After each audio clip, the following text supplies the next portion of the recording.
Welcome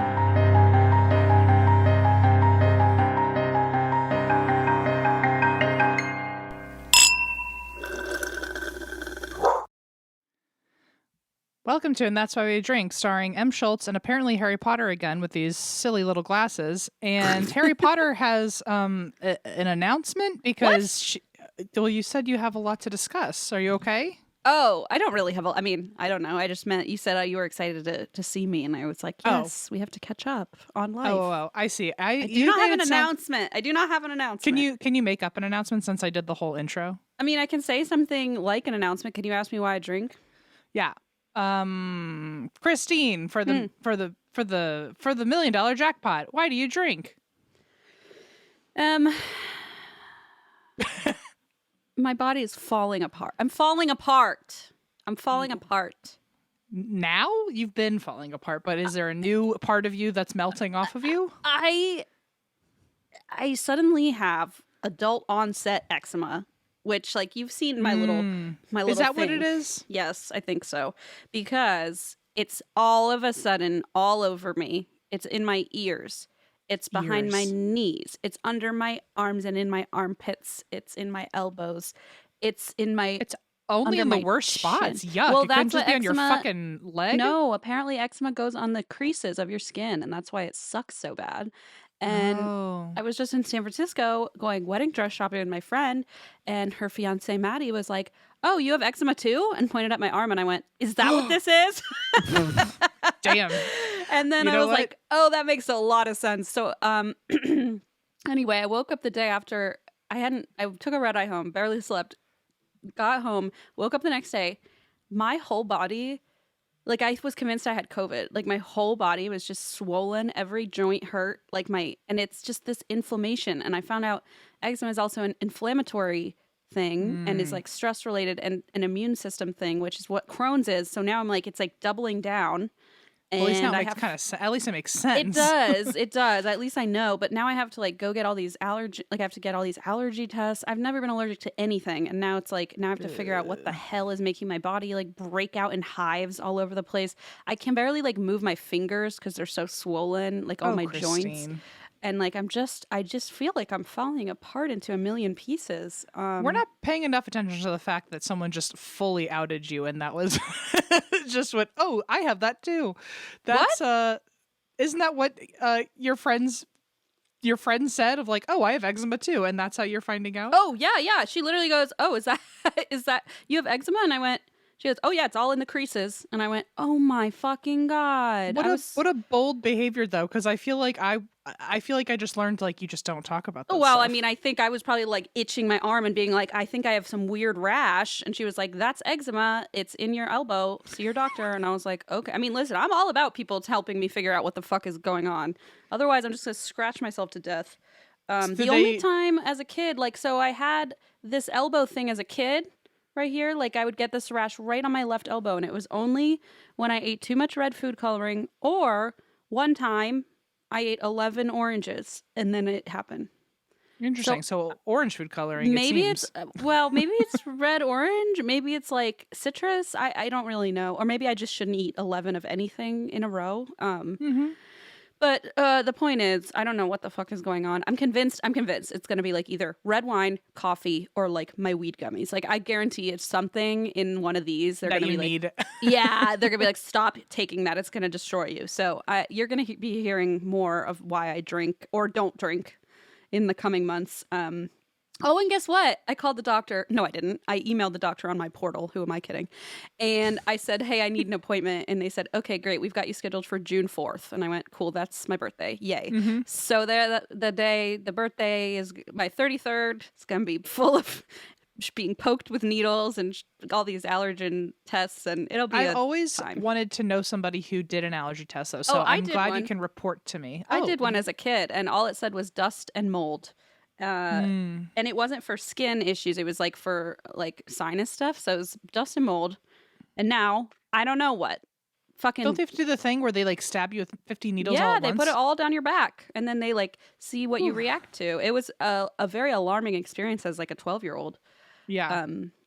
But yeah, I'm doing that again, and I'm going to see a dermatologist. Oh, and my PCOS is back. It's like my whole body just went, Because I literally was just telling Renee, I was diagnosed with PCOS, but I feel like it's really mild, or like nothing really ever happens. Wham, like everything. And I don't know if it's because I'm not sleeping much, like I'm on all these red eyes. They say, of course, stress triggers it. I don't know, but I just feel like I'm falling apart. I feel like there's also something to be said about like the mental block of like not knowing about it, and then once you've like accepted it in your body, then it's worse or something. I don't know how true that is. I feel like that's a little thank you woo-woo, for noticing me. Well, okay, Yeah. and the other thing I noticed, because of course I'm on Reddit, like looking at people's experience with adult onset eczema, because it's usually you have it from childhood, and because I'm like, that's how I fucking popped my eardrum, by the way, because my ears have been so goddamn itchy that I kept like scratching them, and that's how I popped my fucking eardrum. So it's like, anyway, it just feels like every little thing. Well, that freaks me out because I have one real itchy ear all the way on the inside, and that's why I love my Q-tips, which I know is bad. Don't say anything to me. Shoot me in the face. I don't even care. Okay, here's the situation though. Well, don't do that. Let's start with that. But okay, go ahead. Here's the situation with these ears, because it makes me, now that you've mentioned it, we have to talk about my ears. I want to rip them off. They're so itchy. So now you're freaking me out that maybe I have eczema, but here's the situation. I also have really weird, this is like one of Allison's like favorite things to do, is tweeze these off of me. I have weird like 3-inch long hairs like in random parts of my body. Whoa. Like I have one on my arm. Out? I have one on my arm, and they grow like a weed. Like I won't have it, and then the next day I have it. And so it's like this fucking long on my arm. I have one behind my ear that Allison loves to check behind my ear and like rip that shit out. And it goes in the same spots? All the time. It's always in the same spot. And so Allison likes to check my ear hair. And so, but I think I've been thinking the one in my ear that hurts so much. You have to get a fucking thing from TikTok, the camera. I really think it's just one really long hair just spiraled around like a cobweb. It really just freaks me out. I know. And the more you put a Q-tip in there, it's gonna press it down, No, I keep thinking I'll accidentally tug it out, and then you can't do that with a Q-tip. You got to get in there with you got to get one of these when you come visit, I'll get a new sterilized thing and we can go look in your ear. Doesn't that sound fun? That does sound fun. I really also, but if you find a hair in there, I'm not going to be able to rest. I'm going to make you. Oh no, it has attachments. In there. It has attachments. That's what I'm saying. You can get stuff out of there. Yes, we're going to find out. I'm going to heal you, and then you're going to tell me. And then you're going to tell me what. Harry Potter. Thank you. Alicadaverazoo. I don't know how to. No, it's really like I get so itchy. I literally get in a bad mood because the inside of my ear is so itchy. But I appreciate that, but like I need you to understand that my whole body feels like it has bugs all over it, and like I want to scrape all my skin off. So as much as I really appreciate that you're empathizing with me, I understand. I do. Okay. I understand fully because I have it inside my ears, and now my ears are like weeping. Like they're all. Have you ever wet. scratched yourself with a steak knife? That's a good time. With a butter knife, but not a steak knife. No, steak knife because it's serrated. You gotta do the serrated, and you don't like cut like a knife, but you just take the blade, you just kind of do a scrape. You scrape it though. Yes, I've done that. But over a mosquito bite? Are you kidding me? Oh yeah. My God, I just like scrape all my skin off. So anyway, that's what's up with me. But I am sorry to hear about your long ass hair in your ear. It's like a nest. That's the theory. It could maybe I have eczema, maybe I got something else, but the long hairs are odd. An itchy ear. If someone could explain the rant, it's almost like a follicle from my head when I was born. It just never got all the way up to my head. It just stayed on like my elbow or something. Right, because that's how they work. They migrate from your elbows up to your head. That's what it feels like. Their hair length. Like if I don't cut them, they'll just keep growing it doesn't end. Like it'll grow like a long head hair. Well, why do you keep cutting it? I want to see how long it gets. I don't want to. I want to put a little bow on it. Maybe we could take the arm hair and get it all the way to my head hair and we can braid them. Oh, cute. Yeah, we could also crimp it there's a lot of fun things we could do. Next time, you know what? For your belated birthday present, next time I have one, I'm going to yank it off. I'm going to send it to you. And don't then do that. Okay. Stroke yourself with it. You don't like that? The second a hair is detached from anybody, I'm like, I don't want it anymore. If it's on your body, fine. Doesn't bother me. But like if it's off your body, get it away. I don't want it. Do you have any weird hair things? Yeah, I have everything, Em. My body is falling apart. I do. I have a scar hair right here that gets like so effing long, just like you said, like Father Time, just one hair.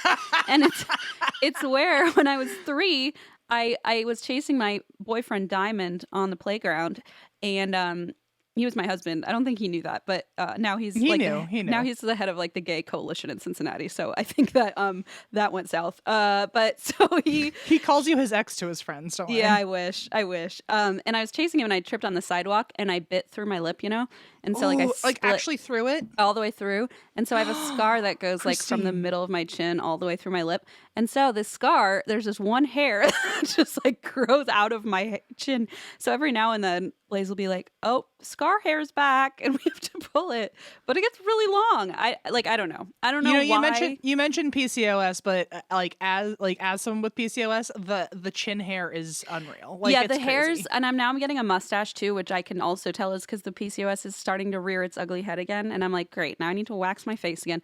I am just falling apart. Or your body is cold and a lot of hairs are just kind of growing everywhere. It's just trying to protect me with its one scraggly ass hair. Thank you, that body. one part of my arm, I'll tell you, she is warmer than everything else because she's got her big long caterpillar I can't hair wait just for hanging out. you to be in the Guinness Book of World Records for the world's longest arm hair. Next time I see you, I will tell Allison she's not allowed to pluck my ear hair so you can see what the hell I'm talking about, because it's odd. It's very weird. Well, it's like an earring. Well, I'm going to be invasively looking inside your ears with a camera, so I think please, yeah. Please, I got to understand what's happening there. It's so freaky. And you know what's going to really kill me is if I find out that it is a hair, and now anytime it gets itchy, I'm just gonna know what's happening in there. I'm just gonna like fly right out now the mystery. as your personal eartologist, ear, nose, and throat doctor. I don't even want to say doctor. Ear, nose, and throat pseudo armchair specialist. I've told you before, I'm I'm definitely the pimple popper in the couple. Ooh, oh, I love popping a pimple. Not Gross. even mine. I don't even care. If I see one on your face, I want to get it. But well, get away from me, because again, my hormones are out of control right now, and I'm breaking out everywhere. Well, Allison's the hair plucker, so we balance each other out. This nicely. is such a charming start to our show. Is everyone having fun? I feel like our listeners age with us, so maybe they're all in the same place as us, and maybe we need to normalize body funk. You know what I keep thinking is like, sometimes I'll see my neighbors and they're like, "Oh, I just heard your episode," and I'm like, "Oh God, now Anne knows about all my skin problem." Now Anne, poor Anne, she's like, "I don't need to know your ears are weeping. That's disgusting." You know who some of the most loyal listeners to the show is? Allison's parents. And they can know. They've known me for 11, 12 years. They know probably the worst of the worst, to be honest. Well, they know me less, and not anymore. Oh, man, no, yeah, and to the younger listeners, just let this be a warning. enjoy what you have, because they were all right. It really doesn't last forever. So, yeah, we're here to be fearmongers. We're here to be alarmists. Check the backs of your ears for long hairs, and check your ears for eczema, apparently, and your arms. No, don't check your ears for eczema. That's how I fucking poked a hole in my ear. Don't do anything to your ear. Go to the doctor and figure it out. But if you have a weird rash, it might be eczema. Oh, and then Maddie said, "Oh, did you get COVID?" And I said, "Yeah." Who didn't? Am I right? And it wasn't funny. And then Maddie said, joke landed. Joke landed in the ocean and nobody saw it. She goes, "Oh yeah, after I got COVID, my eczema flare-ups have been so much worse." And I'm like, okay, so maybe this is like more of this bullshit post-COVID stuff. I don't know. But in any case, my body is falling apart. I've taken about 700 pregnancy tests because I'm so afraid, and I'm not pregnant, thank God. But everything's going haywire. So I thought, well, maybe I'm pregnant. I don't know. Sure. Like, but your hormones are all fucked up, yeah. Yeah, but no, it's just my body's having a good time fucking around, you know? It's like all your chemicals and you were trying to turn 21 again and just they're like, take us party. back. Well, what are you drinking? I guess a cold cup of water because literally you're so scared? Just water. Just water. How boring am I? What are you drinking? I'm having a good day drink-wise. Not really, because I actually just got heartburn as I said that sentence. But I started out with a bad morning. Let's start there, because Allison woke me up and she said, "I need you to do me a favor." And usually a favor, if you're waking me up at the butt crack of dawn, I'm wondering what this favor could possibly be. I thought it was, can you open the door, or can you get another blanket? Like, reach something tall. It was, hey, can you drive across town? I need you to go to the house, and I need you to unlock the garage door. wait. Did she call you or did she wake you up like Oh, no, physically? she woke me up to do it. Like in person? In person. She Wait, went, why? We're having roofers and somebody's things like coming that. So to do that. So I guess she had to work. that's my guess. I was too That tired. sucks. You had to drive over there. Yeah. It ended up being like a 40-minute trip. Like Yeah, you texted us at like 8:30. I was like, "Why are you awake, you freak?" I did. Or What I did don't text know. you? I don't know. You texted in the group, and usually you don't text. No offense, but usually you don't text till 10 minutes before we record. So I was like, "Why are you texting?" Yeah. So I ended up really not in a good mood. And Allison, when I got back, she tried to be really nice and sweet on me. And I was like, get the fuck away from me. Nice try. You lost that privilege. Eva said, yeah, you thumbs up so early to the... But a thumbs up, I thought maybe you just rolled over, you know? Sure, Yes, sure, it was sure. 8:22 a.m. Like, what were you doing? I don't know. Yeah. I was about to drive to the house. And the worst part, this is what really just like... the tired brain of me could not get past this is the way Allison framed it of, oh, it's not important. I need you to do it right now. And I was like, are you fucking kidding me? You better at least pretend that you're a Marvel superhero by the end of it. Like you've done the unthinkable and the impossible and you've saved the planet. It was like, I should say, oh, it's no big deal, right? That's exactly how you wanted it to be. That's how you wanted it. But so I left early, but that means I got to go to my favorite coffee shop. So I am drinking currently to get me through the day an El Foggy. So I'm excited now. If you told me how I got this drink, I would not have been pleased. Yeah, not worth it. Yeah. And I got a second one for backup later. So very excited about that. Good for you. Anyway, I'm glad you're drinking water. Reminder to everybody else, my thirsty little rats, please drink, drink, drink. And I hope you and your skin are having better days than Christine and I today. Me too. I have a silly little story for you, Christine. It's actually not silly at all. A lot of death. But this is the... That was quite like the fastest 180 of history. Okay. I realized that like people might think it was like squonk territory, and it's actually not. But I do have a story for you, and I thought you would enjoy it because if there's one thing I know about Christine, it's that she loves herself a train station. Oh, I do. I was just thinking about trains this morning. Are you 49? A man? Yes!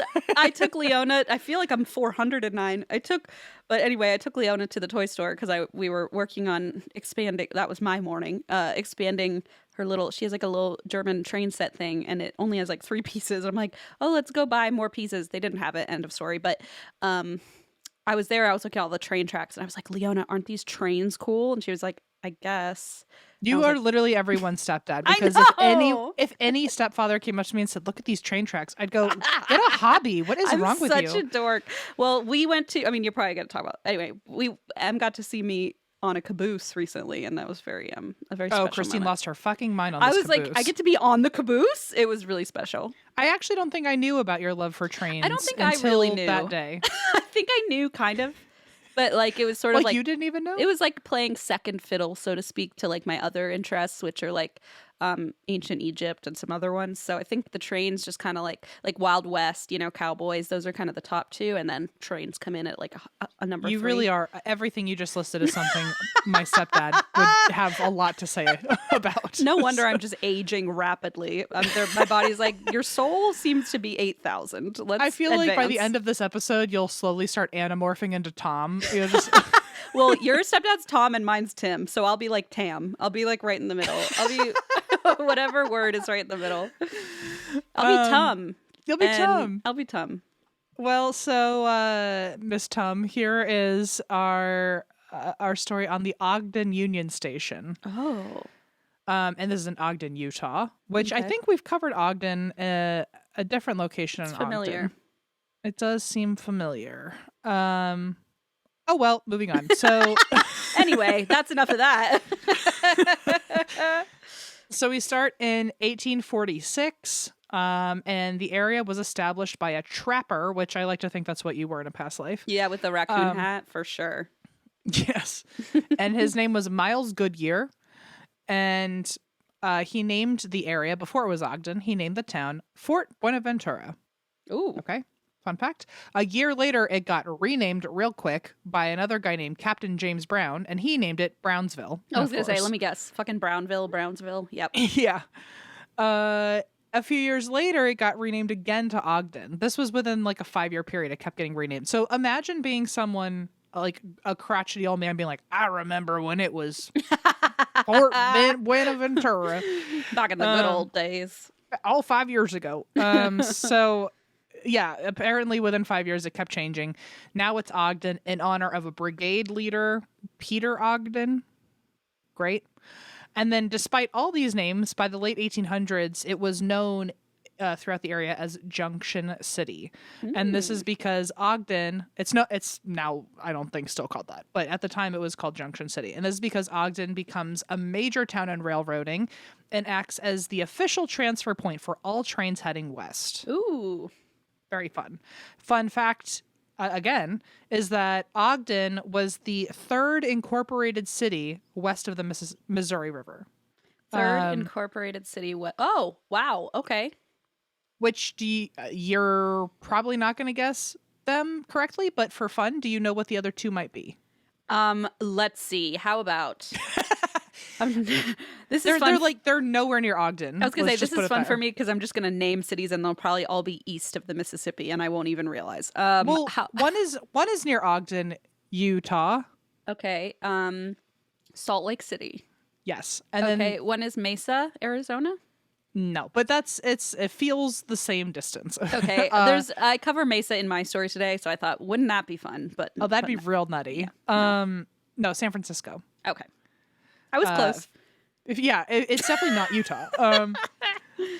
But so, which I don't think I understand what an incorporated city is. Maybe I should have looked that up. But when I hear incorporated city, I think like the only town to exist, which I know is not true. But because in my mind, I'm like, oh, Missouri, there's all this stuff, then the Missouri River. And then on the map, there's 3 locations that have people living there. Nothing else in between. And nothing else. Just like between San Francisco and Salt Lake City, there was nothing. I feel like it just means like they have a post office or some shit, you know? Like, like it means something probably official, like they have a mayor or a city hall or something. Something like that. I once heard that a city was only an official city once it had like 5. It had like a school, a police station, a hospital, a post office, and like a grocery store or something. I feel like you just talked about that a few weeks ago, and I think I said the same thing, but it just feels like The Sims. Like you level up once you've... Yeah. Like Sim City. Like once you've got all those features, you finally get like the next level up on your Sims game. Yeah. I don't know. Something like that. Anyway. I guess we'll never know unless we Google it later. I guess we'll never know until everybody emails us like, why are you so dumb? Until like the mayor of an incorporated city goes, I know exactly what's going on here. Yeah, you're exiled. Anyway, it was the third incorporated city west of the Missouri. Ogden was chosen as the city for a train station because of hefty donations the city got from LDS founder Brigham Young. Which is weird because you would think he also was heavily involved in Salt Lake City, I thought. Well, that's why I guess Mesa, because there's also a large Mormon population there, which is part of my story today. So I thought maybe they were all Mormon towns, but I guess not. Good call, though. I tried. The station was, let's see, blah, blah, blah, blah. Oh, okay. So now Ogden is the chosen city for a train station. The station was originally built in 1869, and I don't know who was in charge of the location, like choosing where the station would go. Boy, did they pick a bad place. They picked this like very gross mud flat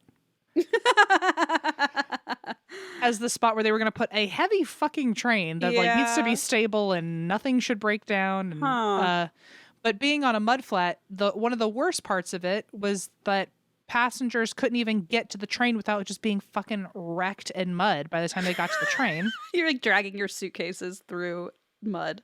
Which, I didn't even write this down, but this is so topical. And Eva, don't you say a damn thing because we just had this conversation. I just told Eva this. It blew her mind. It blew my mind. I need it to blow your mind. So just pretend, even if you already know. Okay. Do you know what year it became common for people to have suitcases with wheels? Like 1995 or something, probably. How did you know that? What is wrong with you? I know about old-timey shit because I love old-timey shit. Damn it, Eva, she's not as impressed as you were. 1,000 years old. How many times do I have to tell you? I'm literally falling apart. I'm elderly and decrepit. I've seen it all. I've seen the trunks. They just had big ass trunks. Okay, well, the answer was you were literally so close. It makes me so upset. It was 1993. I knew it. I was like, I'm going to piss you off so bad. Okay. Oh, yeah. Eva says we literally talked about it for like 2 hours coming back from the airport. You guys are insane. I mean, it blew our minds. Where were the wheels going to be on? Okay, forget it. Because I at least thought think about 60s, those 70s. antique trunks and stuff. No, I know. I remember I have seen antique trunks, but in my mind I think of those as like so far beyond my years. Early, like the 20s and stuff. Yeah, that's fair. But I at least thought my parents had wheeled suitcases. At least. Like, I didn't know we were the first fucking generation to deal with this. And so to deal with this, I think it's a benefit, I would think. I'd rather deal with it. Oh, okay. I was like, I'd rather have a fucking wheel. My mom, I literally was so freaked out about this. Oh, yeah. Yes, Eva, I'm on it. Don't worry. What?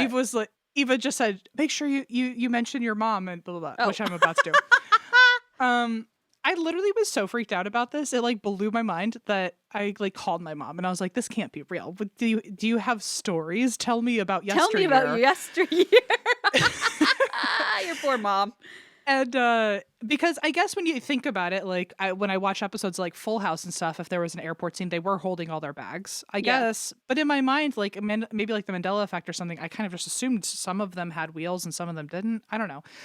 But I was like, you couldn't have possibly lived your whole life until the 90s like this. And she said that it was very common. Like, I mean, it was not just very common. Everyone had just no wheels on their suitcases. I know people older than us listening to this are probably like laughing, but it blew my mind. And she even said that it was common for like men to try to impress you at airports by carrying your luggage for you. That's probably where that came from, that the men would always take the luggage.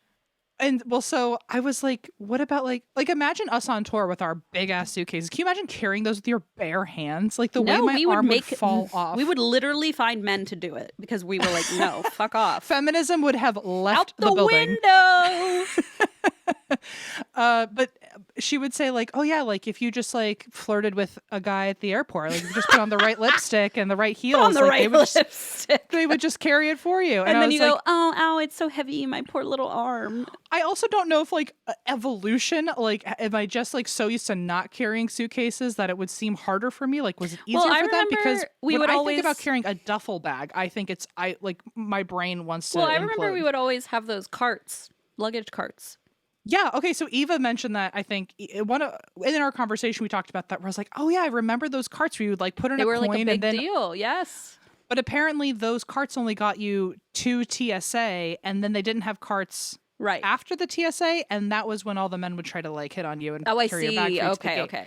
I see. But the whole concept just absolutely wrecked me for like 24 hours. Well, if anyone out there is like rolling their eyes, don't worry, I'm with you because I was only 2 years off on my guess. Shut up. I literally thought I was going to like give you the same crisis I had. Told you about my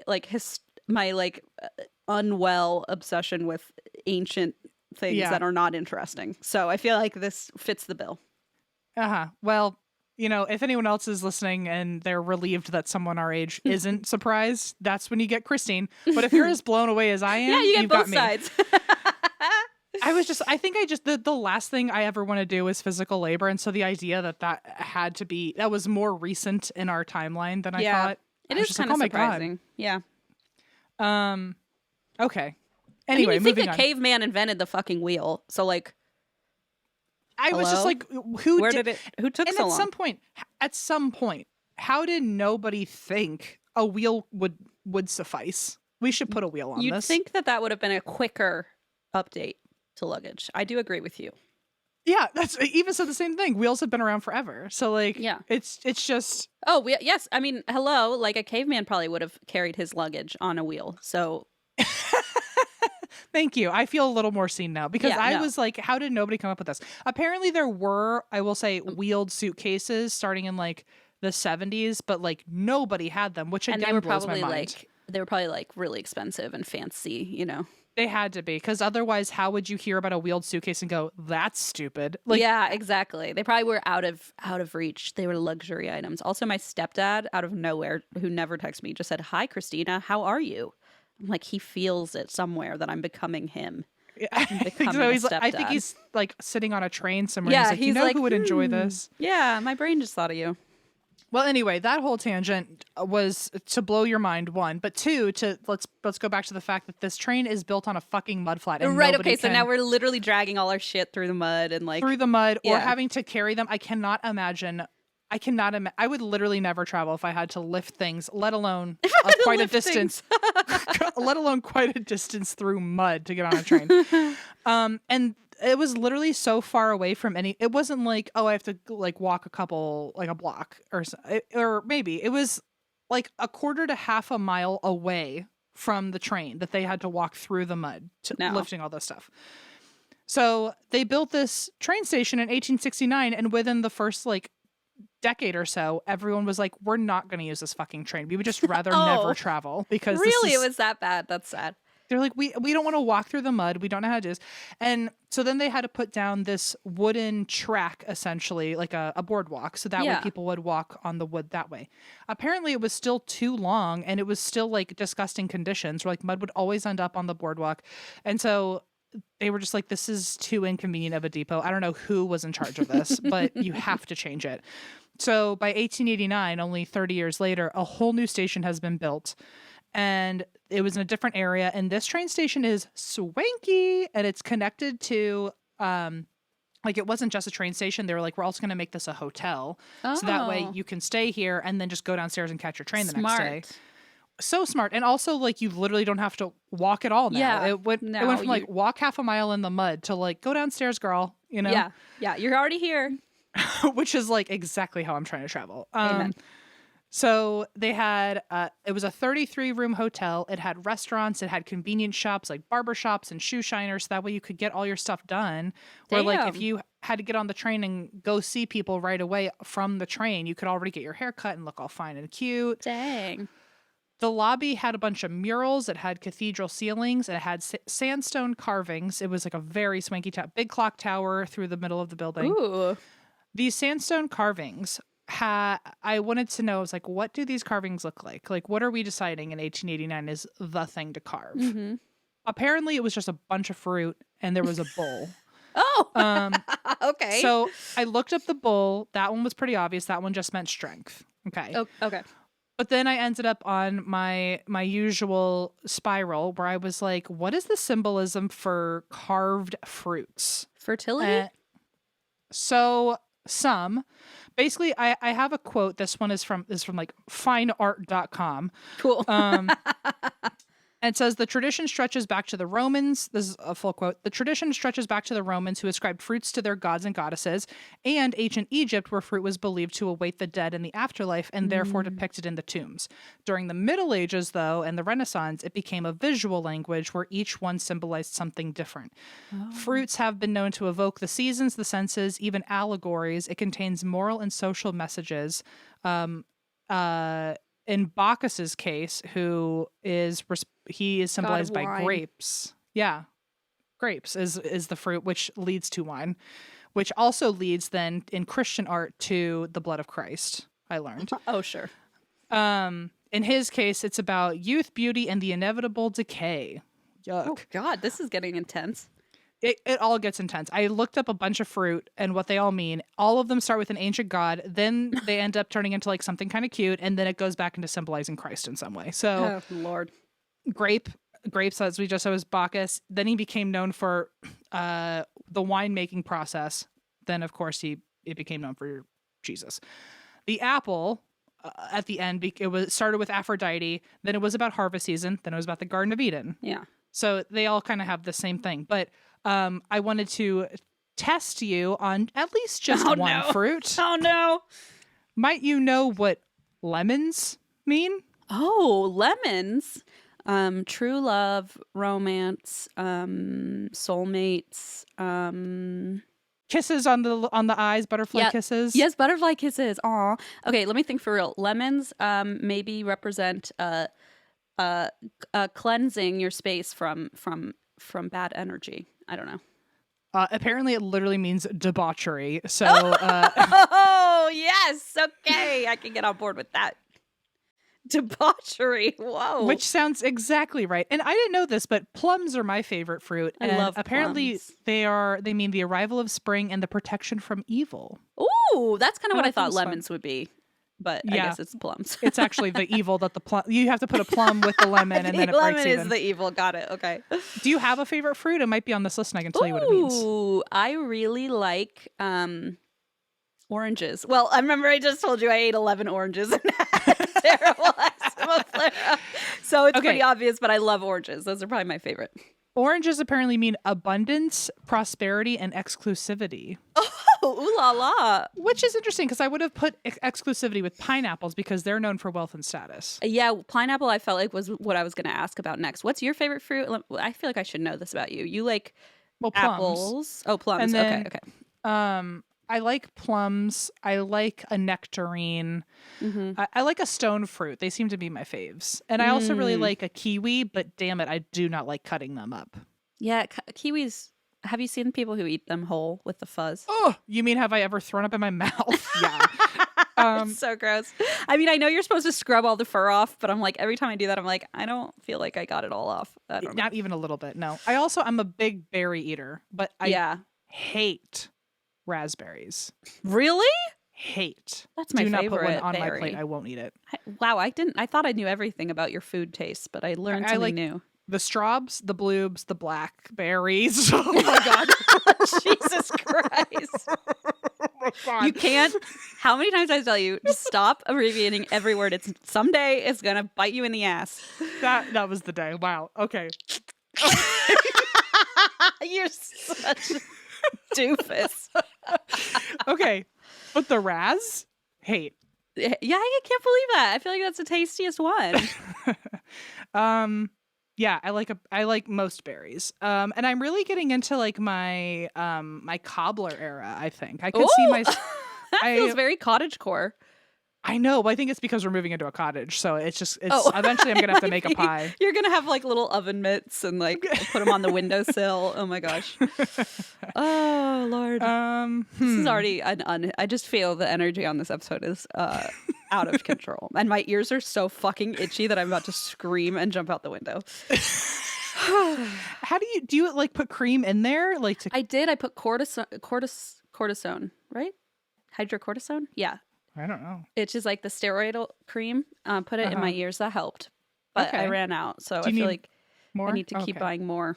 But I also want to make sure that that's okay, because one time I put lemon juice in my ear and things went really bad. Yeah, we heard about that one. Again, debauchery. It was symbolic the whole time. Yeah, I should have put plum juice in my ear, right? That'll be next time. I'll try that. Okay, well, anyway, apparently the main one that is carved into all of this is grapes. Okay. I feel like that feels very like fanciful, like you're trying to be like you know how we joked about like how our mom's generation, it was all like under the Tuscan sun style for their homes, like the new homes built back then. I feel like grapes were everywhere. Like when I moved into this house, the people who had renovated it had put like murals of grapes everywhere, and I was like, what are you doing? Yeah. You know, my mom used to have a bunch of, I feel like every mom did, had those jars of like fermented fruits. Oh my God, that you never used, that were just like. never used. Yeah, they were like pretty, but like for what? Yeah. Yeah, I feel like she had a bunch of ceramic grapes, but a lot of fruits in bottles. I don't know. Girl, what were you thinking? Like, what was everyone thinking? What were they thinking? It was apparently a trend, so I'm not surprised that she like ran with the trend, but like, who started that? Yeah, it wasn't her. It wasn't just her. It was definitely every. Mom, I don't blame you. I do judge you, but I don't blame you. I do judge you. Please get that correct, but I don't blame you. Yeah. It feels like one person, like the first person with a blog that everyone was paying attention to, went to Italy, and then it just maybe it was spiraled. Like Eat, Pray, Love, like sent everybody into a spiral. I don't know. So anyway, the whole place gets totally redone. A bunch of fruit is carved into this place. And the first big whoopsie daisy moment that is attached to this building is in 1897. Ogden, as you know, is a lawless land. Christine just eats up those lawless lands. You know I love it. And it only got worse later, by the way, when an underground tunnel was put into the area. And anywhere we've ever covered with an underground tunnel had a lot of lemons, if you know what I'm saying. A lot of It's all lemony debauchery. Yeah. But anyway, before that even happens, it's still lawless land, 1897. And by this time, there's already a checkered set of activities going on around here. One thing that is very big in this area is sex work. And there was one woman there who was in the biz, and her name was Glenna Carter, but she had, I guess, a stage name called Mamie Evans. Ooh. And one of her Johns, literally named John, fell in love with her. But here's the thing. She was so popular that she was literally told by the police in town to leave just because she was causing too many issues with the men in town. Like, they're like, we can't stop it. You're the only one who has the power. Wow. That's amazing, Mamie. They weren't even trying to arrest her for sex work. They were just like, you are causing too much of a stir. Everyone is stumbling. You've got to get out of here. Yeah, your ankle is showing. Please get out. It's like, Mamie, your ankles are the talk of the town. The talk of the town. And this guy, John, who was one of her clients, was like, if you can't leave, you have to stay with me. I'm in love with you. She was not feeling him the way that he was feeling her. So she's at the train station about to leave. I'm loving this cordial negotiation she had with the police. I like that she followed. I'll leave. Yeah, why? I mean, I guess they could probably threaten or we'll arrest you. Right. I'm sure she was like, if these ankles can do this in Ogden, imagine what they can do in Mesa, Arizona or Let's something. Go to San Francisco.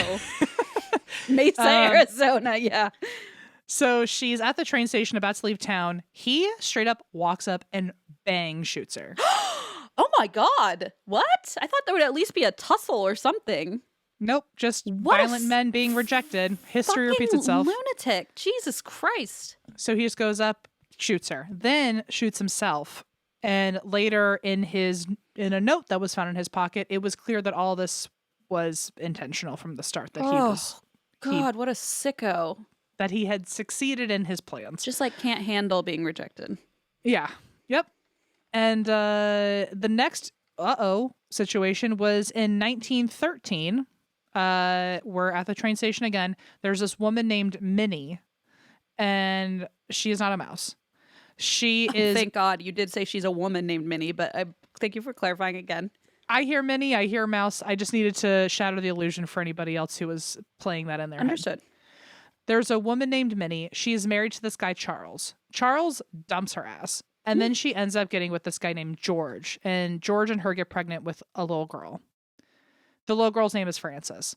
Aww. So she's hanging out with George. They have Frances. 10 years later, Minnie goes, you know what? I want my trashy ex-boyfriend back. I don't want to be with you, George. I'm leaving you. I'm going to be with Charles. Uh-oh. So she, however, I guess finds Charles or gets back in touch with him, and they agree that if she's going to be with him, she cannot be tied down to anyone, including her daughter, Frances. No! I was like, that can't include the daughter. So Charles meets Minnie. They board the train. They check their luggage at the station, and she just left the girl?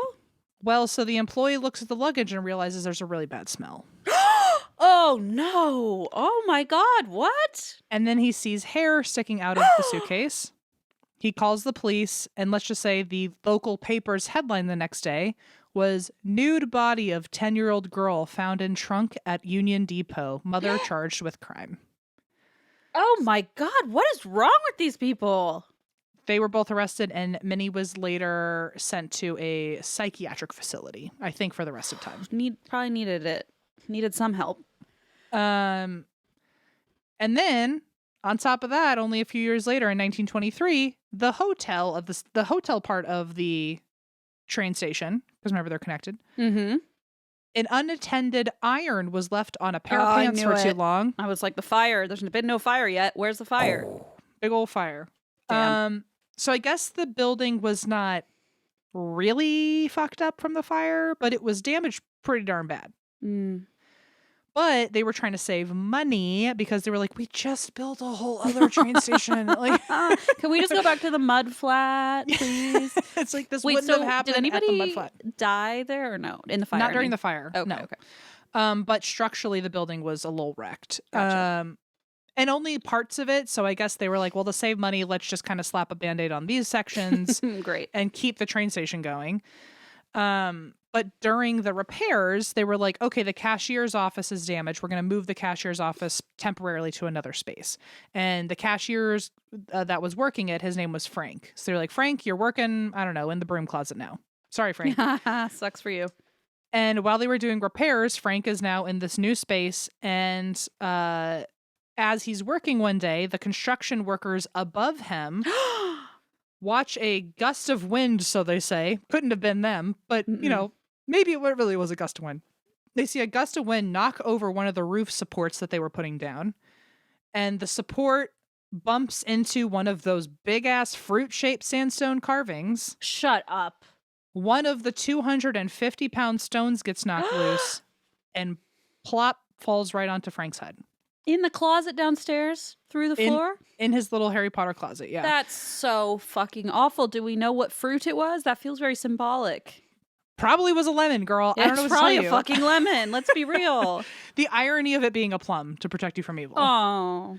So after Frank's death, the quick repairs were not enough because the town was like, okay, railroad station, you have to fucking build a better facility. Like, you can't just just stop, like, killing everyone. Yeah. Yeah. And so they were like, okay, fine. I guess we have to do a whole new goddamn depot on this foundation. So that's what we're going to do.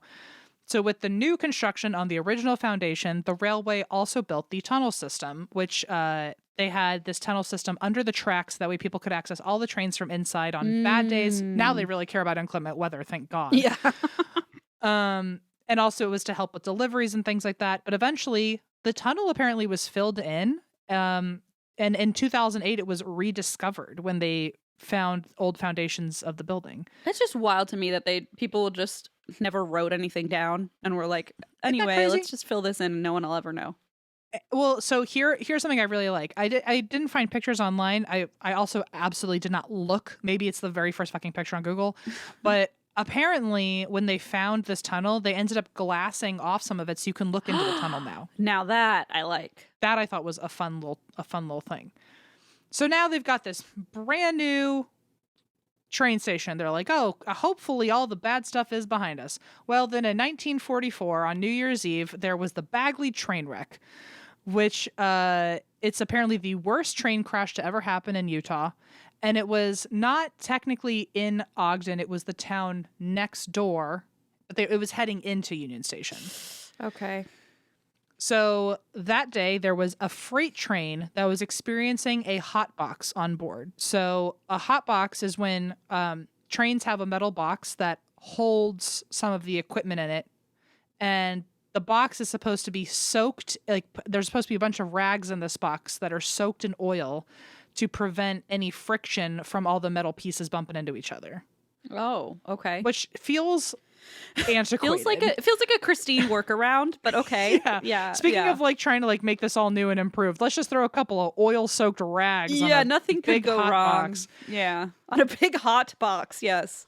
But apparently that was how they did it, just to keep everything super loose and couldn't prevent friction at all. Well, I guess someone didn't change out the oil-soaked rags, and the rags were dry, and oh shit, friction was actually happening in this metal box full of shit that was jostling around.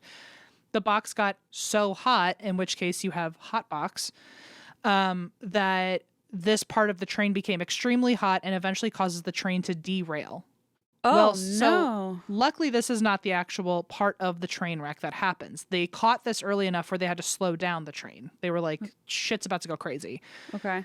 Which they accidentally predicted correctly anyway, because they pulled over so that way there wouldn't be a problem. Right. But then a train behind them did not get the signal fast enough that the train ahead of them had stopped.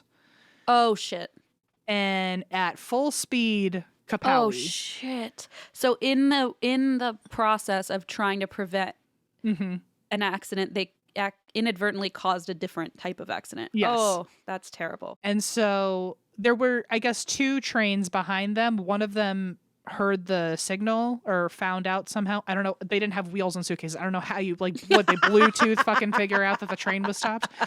But so that one pulled aside. The other train behind it, though, they think because of either fog or maybe the conductor had a heart attack or something or was distracted, but for some reason didn't catch the message that the I train like had the stopped ahead of them. conductor either had a heart attack or was distracted. It's like, wouldn't They it have no both? idea. If he had a heart attack, I'd be pretty distracted too. Just saying. Well, so the local paper says this about the accident. The force of the impact sent a sleeping car smashing through the dining car, and farther ahead, one coach into the coach ahead of it. Cars of the Mail Express section piled up on the track, some sliding down the embankment into water. Oh my God. And this train accident caused 50 fatalities, around 50 fatalities, and around 80 injured. Ooh. Luckily, a lot of the people who were injured and should have died ended up being saved because conveniently on the train, either the train that crashed and they were survivors or the train that pulled aside, Right. was full of like medical staff. So they were able to save what could have been 130 fatalities. That it was only 50. Only. Oh, wow. Okay. So they were right place. Well, kind Yeah. of wrong place, wrong time, but also right place, right time. Yeah, it was Damn. the right time to be in the wrong place. Yes. There you go. So, and because there were so many deaths and so many injured, I mean, it was over 100 people, almost 150 people. There was a nearby theater that they ended up like breaking into and opening up and creating a morgue out of it for the day just to hold all the Oh. bodies as they were pulling people off the train. Wait a minute. This sounds familiar. Is this a Ghost Adventures episode? I feel like I've seen this on a ghost show where they did like a theater, or maybe I'm conflating Ghost it with Adventures. something Zach is else. not appearing in this episode. So Ghost Adventures, Ogden, because there's an episode where he goes to Ogden. Oh, so maybe he had a moment where he visited the theater. But I sort of feel like that happened, or some ghost show, I think. No, I don't you're know. totally right. Zach does go to Ogden, and I could have covered that in this, but that episode had so many little chunks he went to that it didn't. Oh, like, he I didn't go to see. one location and it made a full Oh, story. I see. So that was probably what I was thinking. Yeah. Yeah. So you probably saw him go to the theater. It's called the Browning Theater. Okay. But so yeah, so many people were dying or needed a place to go. They just opened this place up and turned it into a morgue for the day. Damn. Also around this time, a lot, just to add to like why there's so many haunts going through this train station, is this was also the train station a lot of World War II wounded soldiers used to get to hospitals. Oof. And later on in time, Vietnam War soldiers who their bodies were being brought through this station when they were being brought back to their families. Ooh, I just got chills. I always feel like areas with heavy former train passage, I just feel like that's bound to, I don't know if that's just me, but it feels like it's bound to have some activity because you're bringing so many people in and out. So many lives. Yeah. The Vietnam War soldiers who went through here, apparently when their bodies were being brought through the station, it was reported at different times that many coffins were just stacked on top of each other on the platforms because they were trying to just get them all onto my trains. God, imagine how it's dark. Imagine Terrible. just like having to go to work and you I just see know. just stacks It's of just coffins. Your life, yeah. It was around this time that Utah wanted to up the taxes on the train station and the depot closed officially. So, in the 1970s, it was put on the National Register of Historic Places. Amtrak ended up taking over the train station, but later it shut down altogether, and it is now a set of multiple museums. Today it is the Utah State Railroad Museum, which you would go nuts for. I want to. It's the John Browning Firearms Museum and the Browning Kimball Classic Car Museum. And the space also has art galleries, gift shops, and hosts conventions and events. And that's the history of it. But for the ghosts, there's just like a lot of creepy stuff going on. There's like, I actually found some really good like specific stories, which was nice. But the Browning Arms Museum is full of firearms, and apparently all of those seem to be haunted because people will hear tapping in the room, like on the glass of the displays. People will see apparitions of men in military uniforms as if like they're still. Firearm is like probably the worst item to be haunted. I know. Don't Well, load that ever.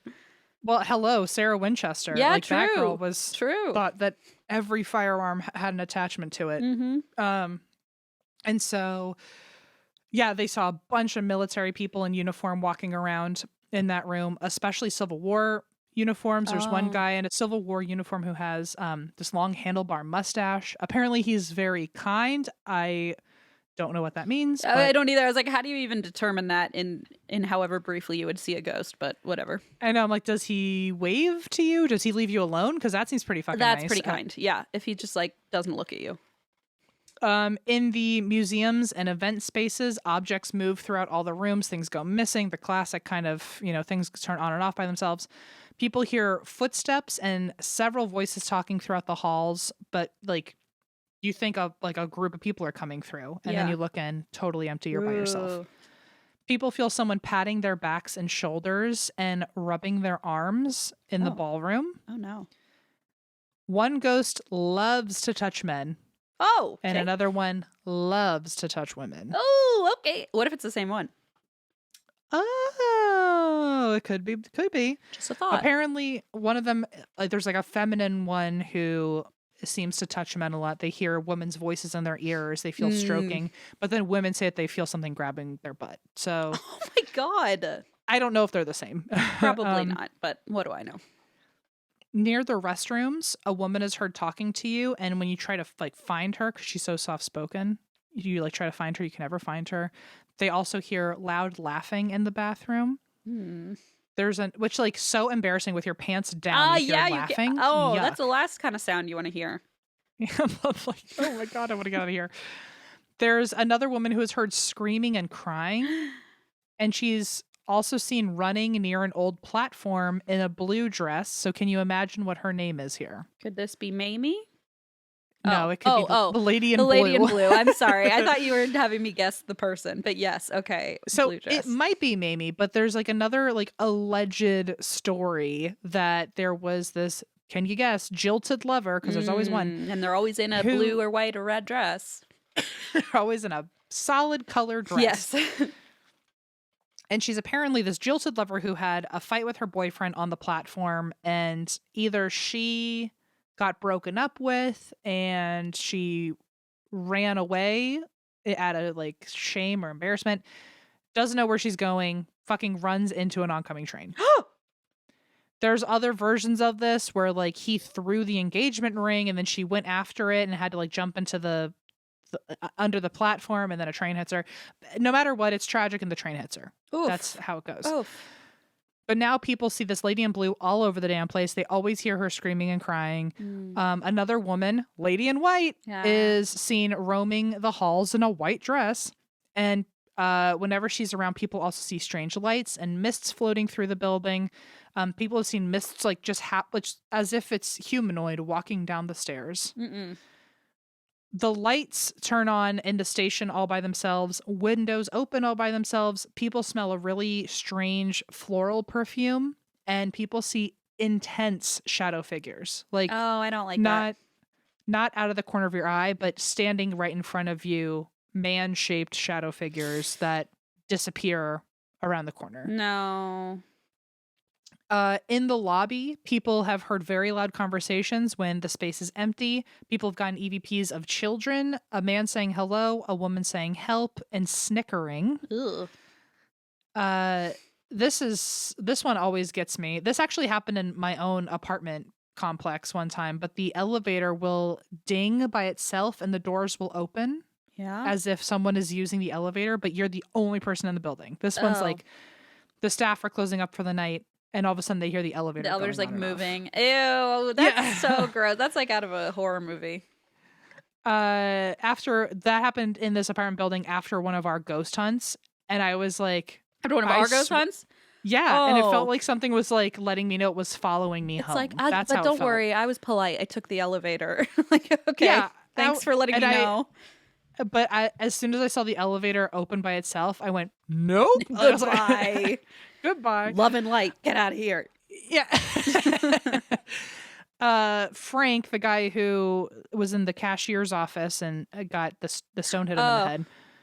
He's thought to still be working there, which I always feel so bad for the ghosts who are still working. Especially dying on the job, too. It's not even like he got a break before that. He just died He died there on and the job because he stayed. dies for the job. Oh, Yeah. tragic. He likes to move this one chair when it's left unattended. Apparently, if you leave it in the middle of the room, I don't know which one it is. Either he likes to put it in the middle of the room or he hates when you put it in the middle of the room and he'll drag it back to the side. And nobody can But- ever figure out which one it is. So he just gets pissed Yeah. off. He's like, I told you. There's a ghost of a woman that has now been named Sarah, and she is said to have died in a car accident on the way to Union Station. Oh, interesting. And I guess this was for an event being held at Union Station. So she's said to now be felt and seen dancing in the ballroom. She just wanted to get to her party. Yeah, I know. That's She's like, sad. now I'm going to dance the night away. Good for her. So people see someone dancing in the ballroom. People have said that they feel, so I guess the theater must be attached to the train station, this Browning Theater, because it sounds like people are able to go in and out of this train station and just walk right and into the access theater. it. Which would make sense why they would have pulled the bodies and dragged them right to this theater. Right. But people also see someone dancing on the stage in the theater when they walk in, and then when they blink, the dancer's gone. I'll be honest, like I never really thought about it before, to be honest with you, but something about a ghost dancing is like probably one of the least like one of the least comfy things to see a ghost doing. Like if it's walking, you can just be like, oh, it's just walking. If it's just standing there, creepy, of course, but something about like dancing by themselves and then they disappear, there's something just really gives me the goose cam about that. There's something really, I don't know if it's like an uncanny situation, Yes. uncanny valley thing, but like it feels like too whimsical to be stuck here. Yes, so it's like off. Like it's somehow off. Like why are you it's dancing? like, are you having fun while trapped? Like it feels like an Yeah. oxymoron. And then they're in like some by way. themselves when presumably they would have been dancing with like a whole bunch of other people, which is also kind of unsettling. There's just it gives me goose cam. I don't know. Yeah, it would freak me out somehow less if I saw like 20 ghosts in one room dancing yes, together. I totally agree. But I think because even when alive, dancing alone looks kind of off. True. If you see someone like in a dark room by themselves dancing, you'd be like, oh, I'm going to leave you to it. Yeah, that's a good point, Em. Whether they're alive or not, maybe that's part of it. Yeah, that's freaky. Especially with no music. That's the other thing. I presume there's no music playing, which also would be like, okay, what are you doing? Yeah. Also, because I also think residually, it still looks lonely, but you're having fun. And I don't know. Yeah. I don't know how to feel. I think that's what freaks me out. Is I Same. already am scared, and on top of that, I can't justify It's this. unsettling. Yeah. So also in the theater, apparently more unsettling to me than the dancing is people hear someone just fucking sprinting through this thing. Sprinting through an empty theater. Also no good. No good. I don't know if at you or away from you is better, but they hear just like someone bursting through Just the the theater. alarm of that and then not seeing where it's coming from. Oh my God. People also feel waves of static electricity hit them. They see shadows darting around the corners. And in the basement, they also think Frank is responsible for this.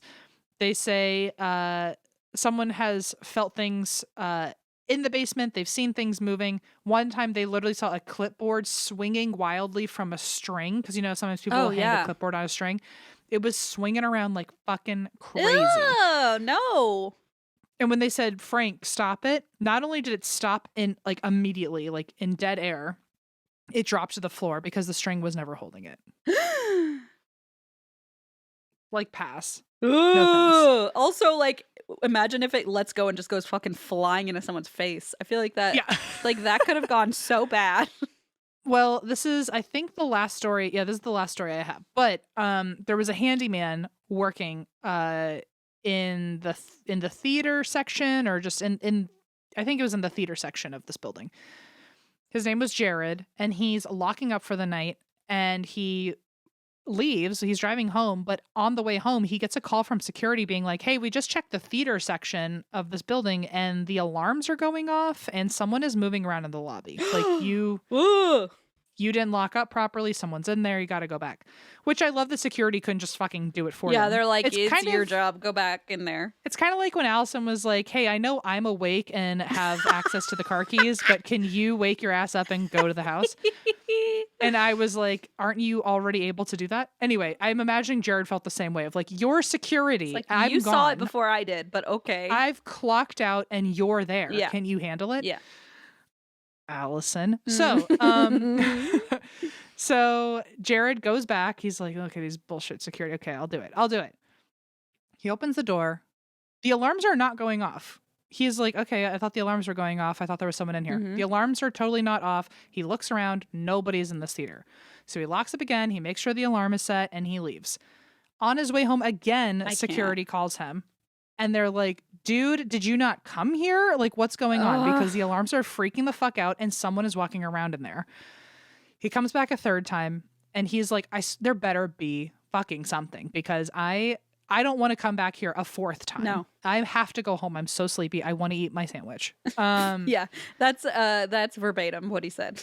Verbatim. I'm so sleepy. I want to eat my sandwich. So he goes back a third time and he gets there. There's fucking nothing going on. The alarms are not going off. He doesn't see any sign of anyone in there. But as he's about to leave, one of the doors to the auditorium slams behind him. He's super freaked out. Oh my God. He actually brought his friend with him this time. I think one story said it was his dad. Like, I think he was picking up his dad from work. Daddy, I'm scared. Come with me. Papa, help me. Papa, I just want to eat my sandwich. Please take me back. Papa, I'm sleepy. So now they're both there and now they hear this door slam. Oh my God. It's like a horror movie. They both go into the theater to like follow whoever was in there. Yeah. And they hear this scurrying, like this fast running through the theater.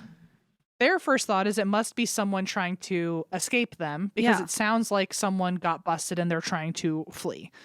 So they're chasing after this thing. They can hear the footsteps in front of them. And they decide, I'm going to go this way, you go that way. We're going to trap them. We're going to corner them. They end up running into each other because nobody was ever there. That's Scooby-Doo level. Yeah. And then as they were like, okay, that was weird. There's no way that he could have gotten away from us. I don't know what that was. That had to be a ghost. We're leaving. They lock up. And when they drive home, they get a call from security again. Don't even. I would block their number. I'm so over them. Which is what Jared did. He literally said, don't call me again. Thank you. This is bullshit. So if you would like to have an experience like this yourself, I think they're still holding them, but the Ogden Union Station hosts ghost tours every October. I mean, I need to go so bad. A haunted train station is all Christine Come could on. ever want. So. Would you go with me? Yes. Okay, good. And that is the Ogden Union Station. That was delightful. I feel like you're just giving me like birthday gift after birthday gift with these stories. That's the plan until I see you again. So nice. So nice. Well, thank you. That was really one of my favorites, I think. Oh, really? Thank you. I know I'm biased, but it was extra creepy. I got a lot of goose cam during that one. I was gonna say, what's the next theme? Because I got your cowboys, I got your trains. Oh, Egypt! I have to cover all of Egypt now. Okay, you gotta go to ancient Egypt. Sorry. Anyway, now I'm ready for you to tell me a story. I have my El Foggy. I have it in my vase. Well, I call it a cup, but it's a flower pot. And oh yeah, I forgot about that thing. It's literally the size of my head. Does it have a spout? It does because it's like a pitcher, I think. Oh, I think it's a pitcher. I see. Pitcher. But then gulp, gulp, gulp. It pitches right into my drink mouth. Out of the pitcher part? Yeah. Oh, cute. Right, wow. I mean, I believe you. Easy breezy. But thank you for proving it. You're welcome. I suggest to all my thirsty little rats to get yourself a pitcher because it really does. The experience is 10 out of 10. Okay. I mean, listen, you heard it here first, folks. Pitch it right into your mouth. So here's a story I have for you today. Now, I am a little on edge, not on edge, that's like way too dramatic of a phrase, but like I'm a little bit confused because I swore, like I would have bet money that I've covered this before. And I know this has happened to us a few times. But I'm telling you, I looked and looked and looked. And then I had Eva look. I was like, Eva, am I missing something? And because she was like, yeah, it does really sound like something you've covered. we could not find it. And I distinctly remember when we first started the podcast, I'm talking 2017, when I lived in Los Feliz, I remember getting really interested in this case and watching a ton of like episode, like true crime episodes about it on whatever, ABC 2020, something like that. And I can't believe I never covered it. I must have just like put it aside and then never done it. But if I have, I promise folks, I really tried to check. I didn't find it. What the hell are you talking about today? This is the murder of Travis Alexander by Jodi Arias. Jodi Arias? Okay. And I don't know. I've never heard. I was going to say I should. So if you haven't heard of it, then definitely I feel better because it's a pretty notable case. Jodi Arias, I guess is how you say her name. Well, keep in mind, I also I don't have the memory of every story all the way back to 2017. So maybe you have covered this, and it's just going to be brand new for me all over again. It'll be just new name for us. doesn't. The name doesn't feel like something I've heard before. Okay, because if you had said, "Oh yeah, that does sound familiar," I'd be really concerned. Because then I'd be like, "Why?" Okay, so let's get into it. Travis Alexander was born July 28th, 1977, in Riverside, California.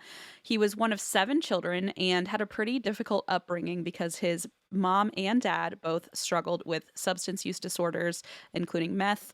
And one of Travis's sisters described their parents as poverty-stricken. He just lived in a very high-stress, low-nurturing environment. And when he was pretty young, their parents divorced, and he was in a very unstable living condition where he experienced homelessness several times. Some of them even lived in a tent with their mother for a period of time. That's how unstable things were. And after this, their grandmother, Norma, stepped in and said, I'll help out. She moved Travis and his siblings into her home, and Norma herself was a devout Mormon, and she introduced them to the church, and she raised them in the Mormon faith. So that is how we get into this whole, that's how I got into the whole Mormon Mesa connection, but we'll get there. Gotcha. So Travis grew up to be a very, very kind and charismatic and empathetic person despite his kind of tumultuous upbringing. And he had a way of connecting with people that left a pretty strong impression on everyone he met. People described him as very inspiring and like motivational, like he'd be the kind of person who'd maybe give a TED talk. Like he can kind of convince you of anything, really. He's got the charm. He's got the charm. The schmooze. He's a good schmoozer and also a good writer. And so because of this, he met a friend through the church named Chris Hughes, who was impressed by these kind of talents and said, I think you should work in sales. And what do we think when we hear Mormon and sales? Uh-oh. Ding dong. Is he the at the door person? No, but that's a good guess. He's not a missionary. Hello, my name is Elder Price. Yeah, I know. My favorite song. No, he worked for an MLM because many of the LDS founded MLMs have gotten really big, and there's kind of this connection there. I don't totally know the history of it, but that's kind of like the stereotypical thing. A lot of times you'll see, LuLaRoe, all those are LDS based. So anyway, his friend Chris Hughes was like, I've got just the job for you. And this job was at a place called Prepaid Legal Incorporated. So probably like the least interesting sounding MLM I've ever heard of. Well, that's how they get you. Yeah, they're like, no, this is legit, prepaid. They're like, don't legal. Worry, this is boring. You don't even want it. You don't even want it. Incorporated, exactly. Like, why would you put that in there? It's no LuLaRoe. It's no, I could list them all, but anyway. Basically, it was Travis's job to sell insurance for legal representation. And if a customer needed a lawyer and couldn't afford one, then that insurance he was selling would pay for the legal representation. I don't know the ins and outs of this business. I know MLMs in general are very shady, so I'm not going to put an opinion on this because I really have no clue. And this was also a while ago. But just to give you an idea of what he was doing as work. So now we're in 2006, and Travis is 29 years old. He's living in Mesa, Arizona, just outside of Phoenix, where I learned there's a relatively large Mormon population. Not as I didn't know that. Not apparently Brigham Young status or whatever the fuck with Ogden, but close enough. And that September, he traveled to Las Vegas for a work conference where he met Jodi Arias. Now, Jodi grew up in Northern California, and she, unlike Travis, had a very nurturing, large, loving family, and she described her own childhood as ideal. And she and Travis hit it off right away.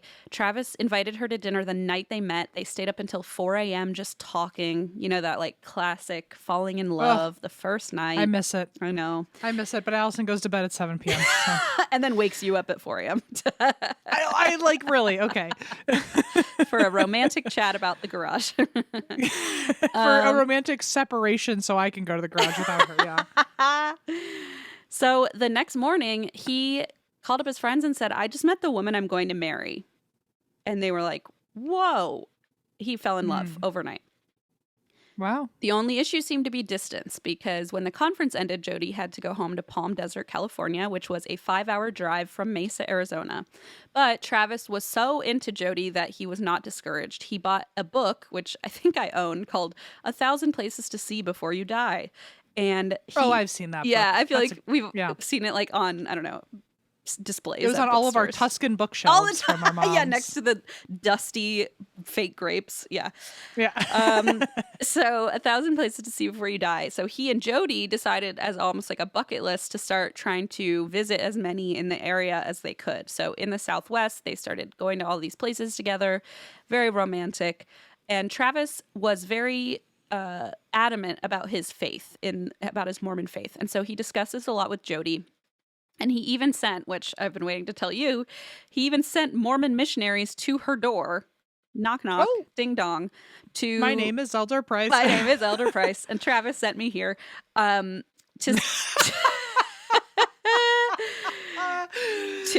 speak with her about converting to the LDS faith. And she said, absolutely. And she did. Okay. So, listen, they were dating it about out. 6 weeks. Great. And she said, I want to do that. So whatever. Good for you. So she did. And Travis even baptized her himself. That is how important this was to both of them. They are into it. Good. Yep. Great. So his friends said that Travis took his faith very seriously. He had adhered to celibacy before marriage, and he planned to marry a Mormon woman with the same beliefs.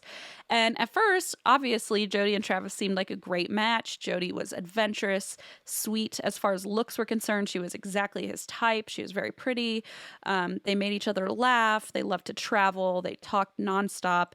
It seemed like everything they did was just nonstop fun and laughter. And a friend asked Travis, is she really this nice? And he said, yes, she really is. That's just who she is as a person. That's lovely. I know. So in an email to a friend, Travis wrote, I went from intrigued by her to interested in her to caring about her deeply to realizing how lucky I would be to have her as part of my life forever. She is amazing. It is not hard to see that whoever scores Jodi, whether it be me or someone else, is gonna win the wife lotto. Oh, I know, very romantic. However, as their relationship progressed, Travis's friends started to become uncomfortable about Jodi and some of her behaviors. They described her behavior as, quote, disturbing and, quote, possessive. What? One night, Travis and Jodi were in a hot tub with friends, and these friends later said Jodi would repeatedly climb on top of Travis and straddle him and start making out with him and kissing his neck in front of everyone, and he kept pushing her off and being like, hey, don't, that's weird. We're hanging out with my friends. Please stop. And she would not let it go, and she would not stop. She started following Travis everywhere he went to the extreme. He would go to the bathroom, and she would stand outside the door and just wait for him to be done.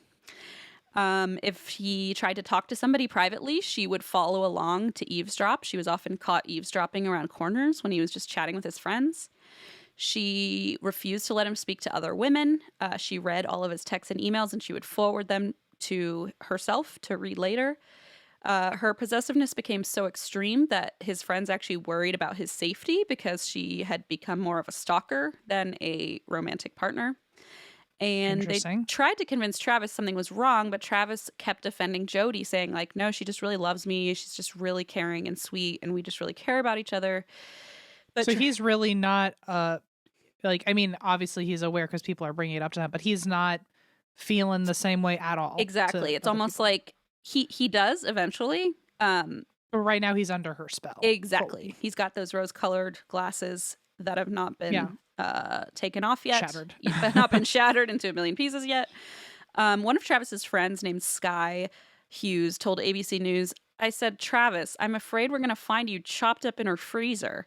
From very early on, she was completely obsessed with him. And like, I can sort of see why somebody would be like, no, she's just, because if they're behaving toward you like they really love you, it's like that classic No, I get it. toxic abusive thing where it's like, oh, well, I'm special. Like they really think I'm special, but you don't see the danger quite yet, Yeah, well, so far, like, because you're so agreeable to all of it, you haven't seen like a shift. You haven't Right. seen the twitchy The eye dark when all of a side. sudden you Yes. reject it. Yeah, 100%. And so that's kind of where he was at this point. And when I mentioned earlier, like how she was caught eavesdropping, I have one example for you. So on one occasion, some of Travis's friends were discussing Jodi's behavior with him, and one of them realized Jodi was like standing right by the door listening and mouthed it to Travis like, she's right outside, or like Jodi's out the door or something like that. And he was like, yeah, right. Come on, you're being so paranoid and ridiculous. He turns to prove his friend wrong, opens the door, and Jodi is standing there like listening to their conversation. like in a sitcom, like has a glass, like literally on the with door. her ear on the fucking door. And according to the friend who saw this, said she was standing there looking, quote, angry and evil, which is Oh shit! so frightening. But meanwhile, Jodi felt like totally warranted in her possessiveness, which like I feel like anybody in this position would say they were warranted. Like otherwise, why would they be doing it? But whatever. Right. Like you must think that you're like the victim. Yeah, in some you way. have to believe that it's worth doing. Otherwise, why are you doing it? And so, according to her, Travis was cheating on her and texting multiple women during their relationship. And I mean, this is just like, we can just see this from a mile away, like classic abusive scenario. The couple broke up only 5 months into their kind of hot and heavy and really up and down relationship, but Jodi was not quite ready to let go. She moved the 270 miles to Mesa, Arizona, to be close to him, even though they had broken up. Huge red flag in my book. And according to Jodi, she and Travis agreed to just be friends, but when she moved closer, he started inviting her over and they began secretly sleeping with each other. So they were still having sex. Yeah. Okay. She knew Travis's garage code, and so she would sometimes just let herself in and they would hook up, or she would just come stop by. And sometimes Travis would be annoyed or angry that she just like burst into his house. Other times he'd be like, it's fine, just stay over. But at the same time, he was dating a new woman named Lisa. Now, oh God, poor Lisa. She's about to be in the middle of it. Yeah. So I wonder how Jodi felt. Well, I don't wonder, because she felt fucking pissed off. Yeah. The thing I question least in my life is how Jodi felt. I know, about it's that. like the only thing we can probably all agree on in this world. Yeah. Yeah. The only sure answer I have in the universe. So Jodi would sometimes go to Lisa's house, knock on all her doors and windows, like try to frighten her Yikes. in the night. And you know then, why this probably sounds so familiar is because the last story, or one of the last stories you covered was like, oh yeah, that's true too. Was like the stalker X. Yeah, there was or one so we recently. thought. There was one recently. Yeah, that then was also made into like a big Netflix. Yeah, that could very well be. Someone slashed Travis's tires twice, and even though we don't have proof who did it, all his friends were pretty damn convinced that Jodi was the culprit. She eventually said she became uncomfortable in this relationship because it was never going to progress to anything more serious. So she moved back to California to be close to family. But when Travis told his version of the story, it was that he had broken up with Jodi, not the other way around. Either way, roughly 8 months after moving to Mesa, Jodi moved the 5 hours back to California. So Travis's friends were very relieved at this point. They just had bad feelings about Jodi from the beginning. And Travis honestly seemed to feel the same way, like how you were saying. It's almost like he finally realized that his friends were probably onto something with Jodi. He actually told his friends, Jodi finally left. I'm getting my life back. So I think he finally realized how much she had sort of taken over his life. Yeah, you can't tell until it's over, and then you're like, "Oh wow, I was really enmeshed." It's almost like until enmeshed in you're that. too late, until it's too late for, or not too late. That's not the right word, but like until things have been damaged enough that you're like, "Oh, I can see the trail. Like how much your individuality was damaged or something. Yes, or your was relationships put on with hold. friends or like other people you're dating. It's almost like he realized suddenly, oh, well, my tires have been slashed. My girlfriend is getting harassed all night. Like, yeah, things are not as good as I thought they were with Jodi. However, they were both in this kind of, I mean, we've seen this before too and probably experienced it in this like toxic, like he still was kind of mesmerized by her. There was still a draw. She was very sexual and I think, and like kind of used that. And I think he was very drawn to that as well. And they had a very strong physical connection. I mean, as someone who has been with quote toxic exes, not even quote full blown toxic. Yeah, let's exes. just umbrella toxic, and everyone can kind of guess what we mean by that. Yeah, it's just like wildly awful exes. I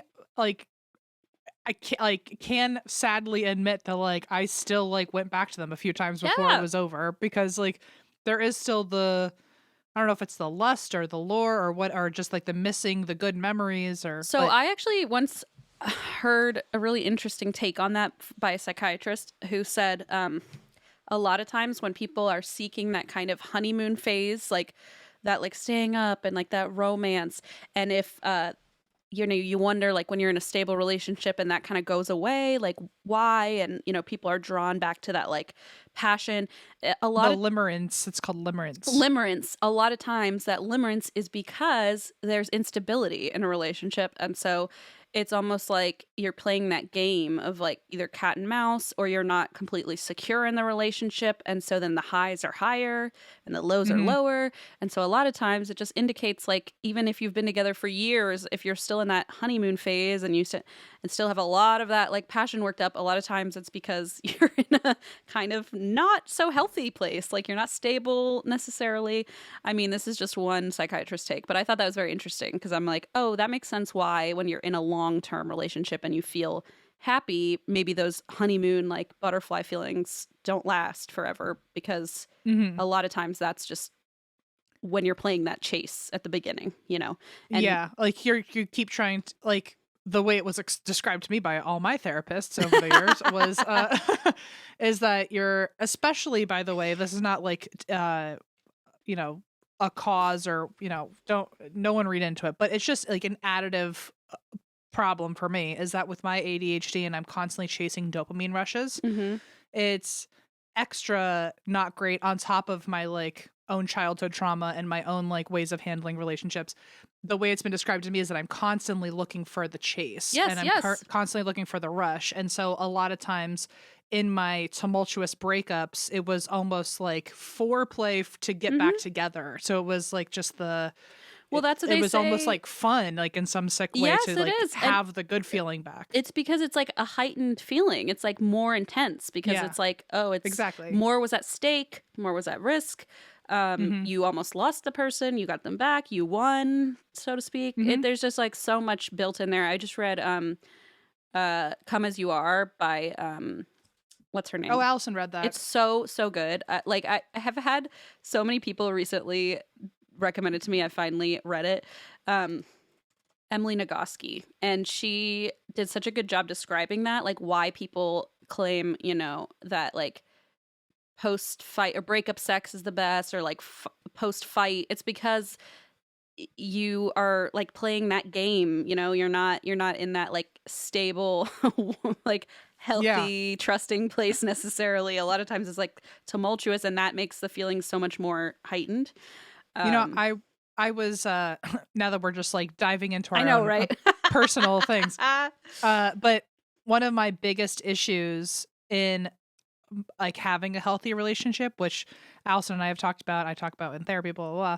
But like, I'm very open with the fact that like I had a really chaotic childhood and there was a lot of ups and downs. And so my normal is high highs and low lows, but my normal, it has never been like just like a safe constant stream of steadiness. And the fact that I ended up with the most steady person in some ways is very good because she's able to like just tolerate my bullshit, but it really freaks me out because our biggest issue most of the time is that I'm bored in the relationship and not bored in a way where it's an insult to Allison. I'm just not used to there not being drama. Yeah. And so when I When I feel like there's not drama, Yeah. I almost feel like there's something wrong. And so one of the biggest lessons I've had to learn in my like actual healthy relationship is that like it's okay for there to not be a big feeling happening all the time. Yes, I feel like that's so important, and I had to learn that exact same lesson. And look who I'm with. I think you and I probably have that in common. Yeah. But yeah, you can find. I mean, listen, have a toddler. They had all sorts of drama. Okay, maybe that's why people are like, I'm good. I actually, now You're that good? I'm thinking about it. Yeah? Yeah. Okay. I mean, you I'm could try okay. a dog first. Dog's a good step. That's drama too. Think about Geo. Big drama. I will give you just a quick update that we're not anytime soon, but we're starting construction, which means we're working on a fence. And once we have a fence, the next big thing is a puppy You dog. need So- to understand how loudly I will scream when that happens. You're right. That will be my high highs and my low Oh, you're lows going to have because- high highs. You're buying a house. I mean, there's a lot of high highs and low lows in life. You don't need a partner, a relationship to do that for you. I can do that for you, quite frankly, if you'd like. I'm just gonna go to Allison and be like, you know what, things have been too calm. Let's really rock our shit. Like, let's just like blow shit up, you know? Yeah. We've got a good thing going. Let's ruin it. Yeah. Yeah. Please let me feel something. I just felt this collective like relatability from all like probably 90% of our listeners. I feel like that is a very relatable thing, like self-sabotage, you know, because you feel but kind that's of what I was stuck or bored or whatever. Up until Allison, that's what I was known for. I loved self-sabotage. Yeah, I mean, I feel like that's a very common millennial trait, unfortunately. Yeah. And so now in my own relationships, I have to be like, oh no, it's because I always thought of it as boredom in a bad way, but it wasn't boredom. It was like, oh no, calm. Yeah. Calm is Right. Yes. Calm. Yeah. And calm just felt so off to unnatural. Me. So yeah. It feels unnatural. It feels like something must be wrong because we're calm and we're good. Poignant way of looking at it. Thank you for sharing. Well, I don't know if someone will judge me, but someone will feel like I helped them. I hope so. I feel like you helped me. That was very. I thought that was actually pretty enlightening. So thank you. Yeah. Anyway, I'm gonna have to journal about that later. Okay. So unfortunately, I had therapy yesterday. Becca, I need to talk to you now. Okay.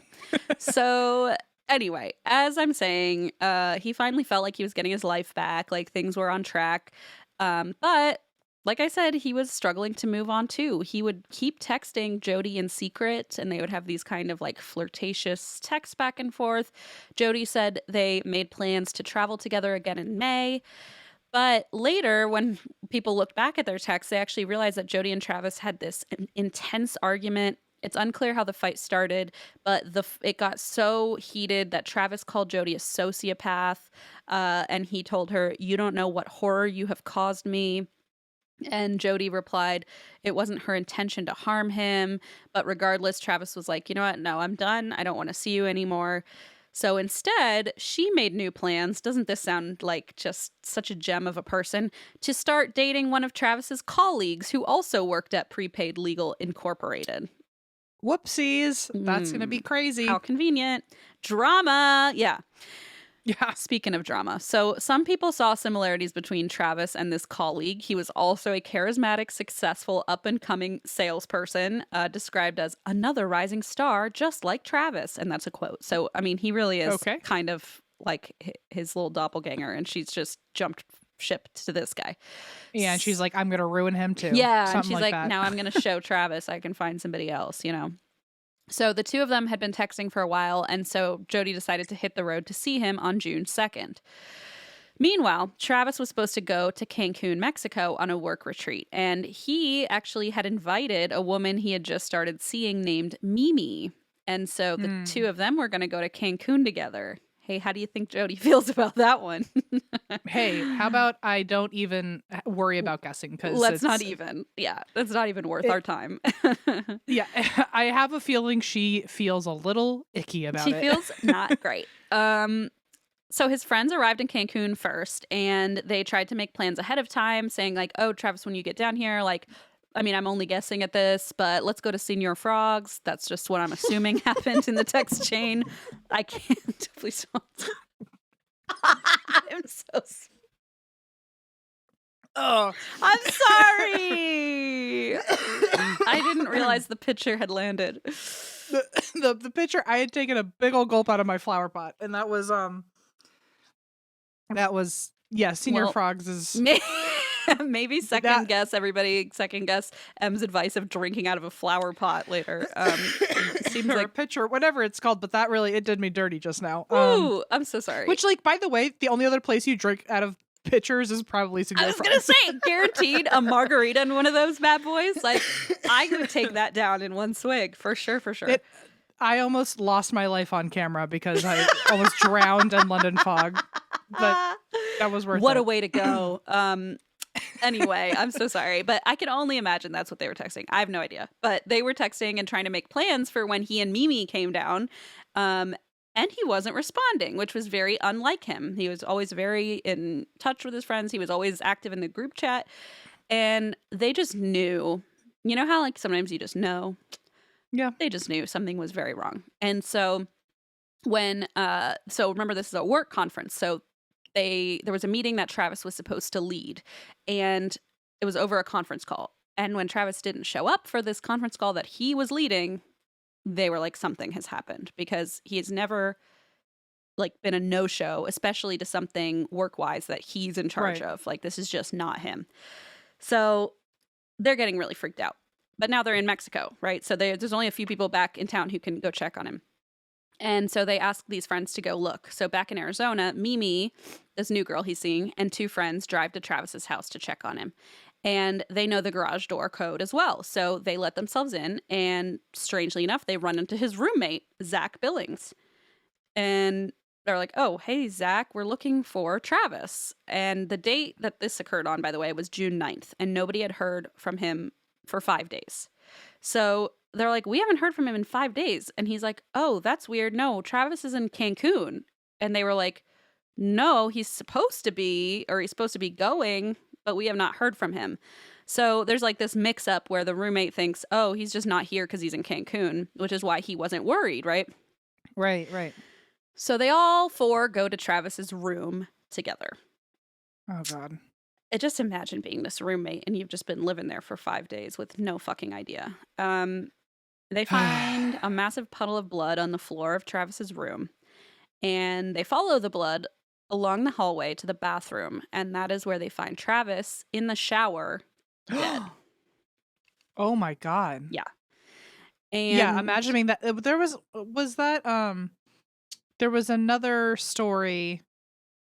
Maybe this is also why it feels familiar to you, because I feel like last year or 2 years ago there was this big story that came out of like a roommate finding out like a week later that their roommate was dead in the other room. Are and, you like, just thinking of the oh my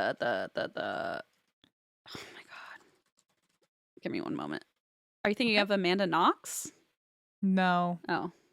I don't know. In I Italy? honestly don't know anymore. No. There was, I think maybe I found it on Reddit or something. I mean, I'm sure it's not the first time. Yeah. I feel like I recently heard of a story like this where the roommate found out like days later or a week later or something. That's got to just be so tragic. Like, what a nightmare. Yeah, the therapy you got to go through. Oh, and then just crazy. to like, you'd probably, I mean, at least I can't speak for everyone else, but I feel like I would be constantly second guessing myself from then on. Like, do I even know what's going on around me? Like, I would be so unsure. I would be the way that I would immediately become hyper aware of everything out of fear that I'd miss something. And like not trust my own instincts anymore. I'd be like, how did I not know that? You know? Yeah. There's probably a lot of guilt wrapped up in that. So they follow this blood. They find Travis in the shower. He is dead, and he is just, there's blood everywhere. And so they call 911, and I listened to Red Handed. They did an episode on this, incidentally, in spring of 2020. And at the beginning of the episode, they were like, I listened to this like in the last couple days, but in the beginning of the episode, they're like, well, with all this crazy stuff happening in the world. And I'm like, oh no, girl. Yeah, wait, girl, wait. Yeah. And I know ours are even dumber. Like, I'm sure this will end next week when we go to Seattle. Yeah. Well, as I like had the story you're telling. You heard someone talking about the beginning of COVID, and now you're telling it while you're dealing with a symptom of long COVID. Oh, yeah, right. I'm like, yeah, I'm just falling apart over here. Like, if only you knew. We're all falling apart 4 years later. Wow, 4 years later. Sorry, that's mind-boggling. Okay. It's terrifying. Yeah. Yeah, just untenable. Okay. So they call 911. And I mentioned the Red-Handed episode for a reason, not just COVID, because on the Red-Handed episode, they played part of the 911 call that the friends make to dispatch. And like, it's just, I know that I've talked about this before, but there's something so surreal and like disturbing. Like, I have a really hard time listening to 911 calls because there's just something like really, and I think My Favorite Murder talked about this ages ago, but there's just something about like you knowing in the future like what they're kind of seeing and experiencing and like maybe how much worse it really is than what they think, and then like hearing them kind of piecing it together. And well, it's also to hear like well, I guess not in this case, but in other cases I've overheard dispatch calls where someone broke into the house or something. And like to hear those, even if they end up fine, to hear true human fear and there's nothing you can do about it. That's also talk about unnatural. Right. And maybe it's partially also like knowing that like, oh, you're just witnessing someone experiencing long-lasting trauma. Like you're witnessing someone witnessing like something that will shape them for the rest of their lives. Yeah, there's something like so scary about that to me. But they played this clip, and so you can hear the friends kind of saying like, we don't know what happened, but there's blood everywhere. And the dispatch says like, oh, was he suicidal? And they say no. They say, did he have any breakups recently? They say, yeah, but I don't think he would have killed himself over that. And dispatch says, okay, well, was there anyone that who might have wanted to hurt him? And she literally, like without missing a beat, goes, yeah, her name's Jodi. Oh, shit. And so the friends were already like, we know who we think did this. But like they're still so shell-shocked. And they ask, how many people are in the house? They say 4. And they say, we need you to leave the house immediately. Like just back out of the house, And they sent investigators to the scene. And when they arrived, investigators could immediately tell that there had been a major struggle at the scene. Travis had fought desperately for his life. And the attack was so brutal that they believed it was very personal and that Travis must have known his murderer. An autopsy revealed that Travis suffered at least 27 stab wounds. He was also shot in the head. Oh my God. And then the murderer cut his throat with a knife, and the laceration was so deep he was almost decapitated. Oh my God. But the cause of death was a final stab wound directly into the center of his chest, which caught his heart. Holy shit. Yes, like just beyond. That's so effing brutal. Yeah. I mean, do they think that, because he was still kind of seeing her on the side, do you think that he was trying to hook up with her one last time before he left for a week to go to Cancun, and that's when she just kind of said, you're not going anywhere with her? You're probably pretty spot on. Yeah. Okay. And we don't know like the details of well, we'll get into it, the theories, but yes, I think you're definitely spot on. So just hours after Travis's friends discovered this terrible scene, Mesa police get a call from someone named Jodi Arias, and she says, hi, I'm just checking in about like this guy, Travis, that I know. A friend told me that there's police outside of his house. I just want to like call and check if everything's okay with him. And returning to the scene of the crime. Right, exactly. Literally so guilty. It's so fucking dumb. So his friends are like, yeah, Jodi's his stalker. Like, you need to take her into custody. So Jodi agreed to be fingerprinted. She traveled to Arizona. First of all, the fucking audacity. Traveled to Arizona for his memorial service. And then while she was there, agreed to be fingerprinted. But she insisted that when Travis was killed, she was on a trip to Utah, so she wasn't even around. But Ryan, the man Jodi was supposed to meet in Utah, told investigators that, oh no, we were going to meet June 3rd, and she never showed.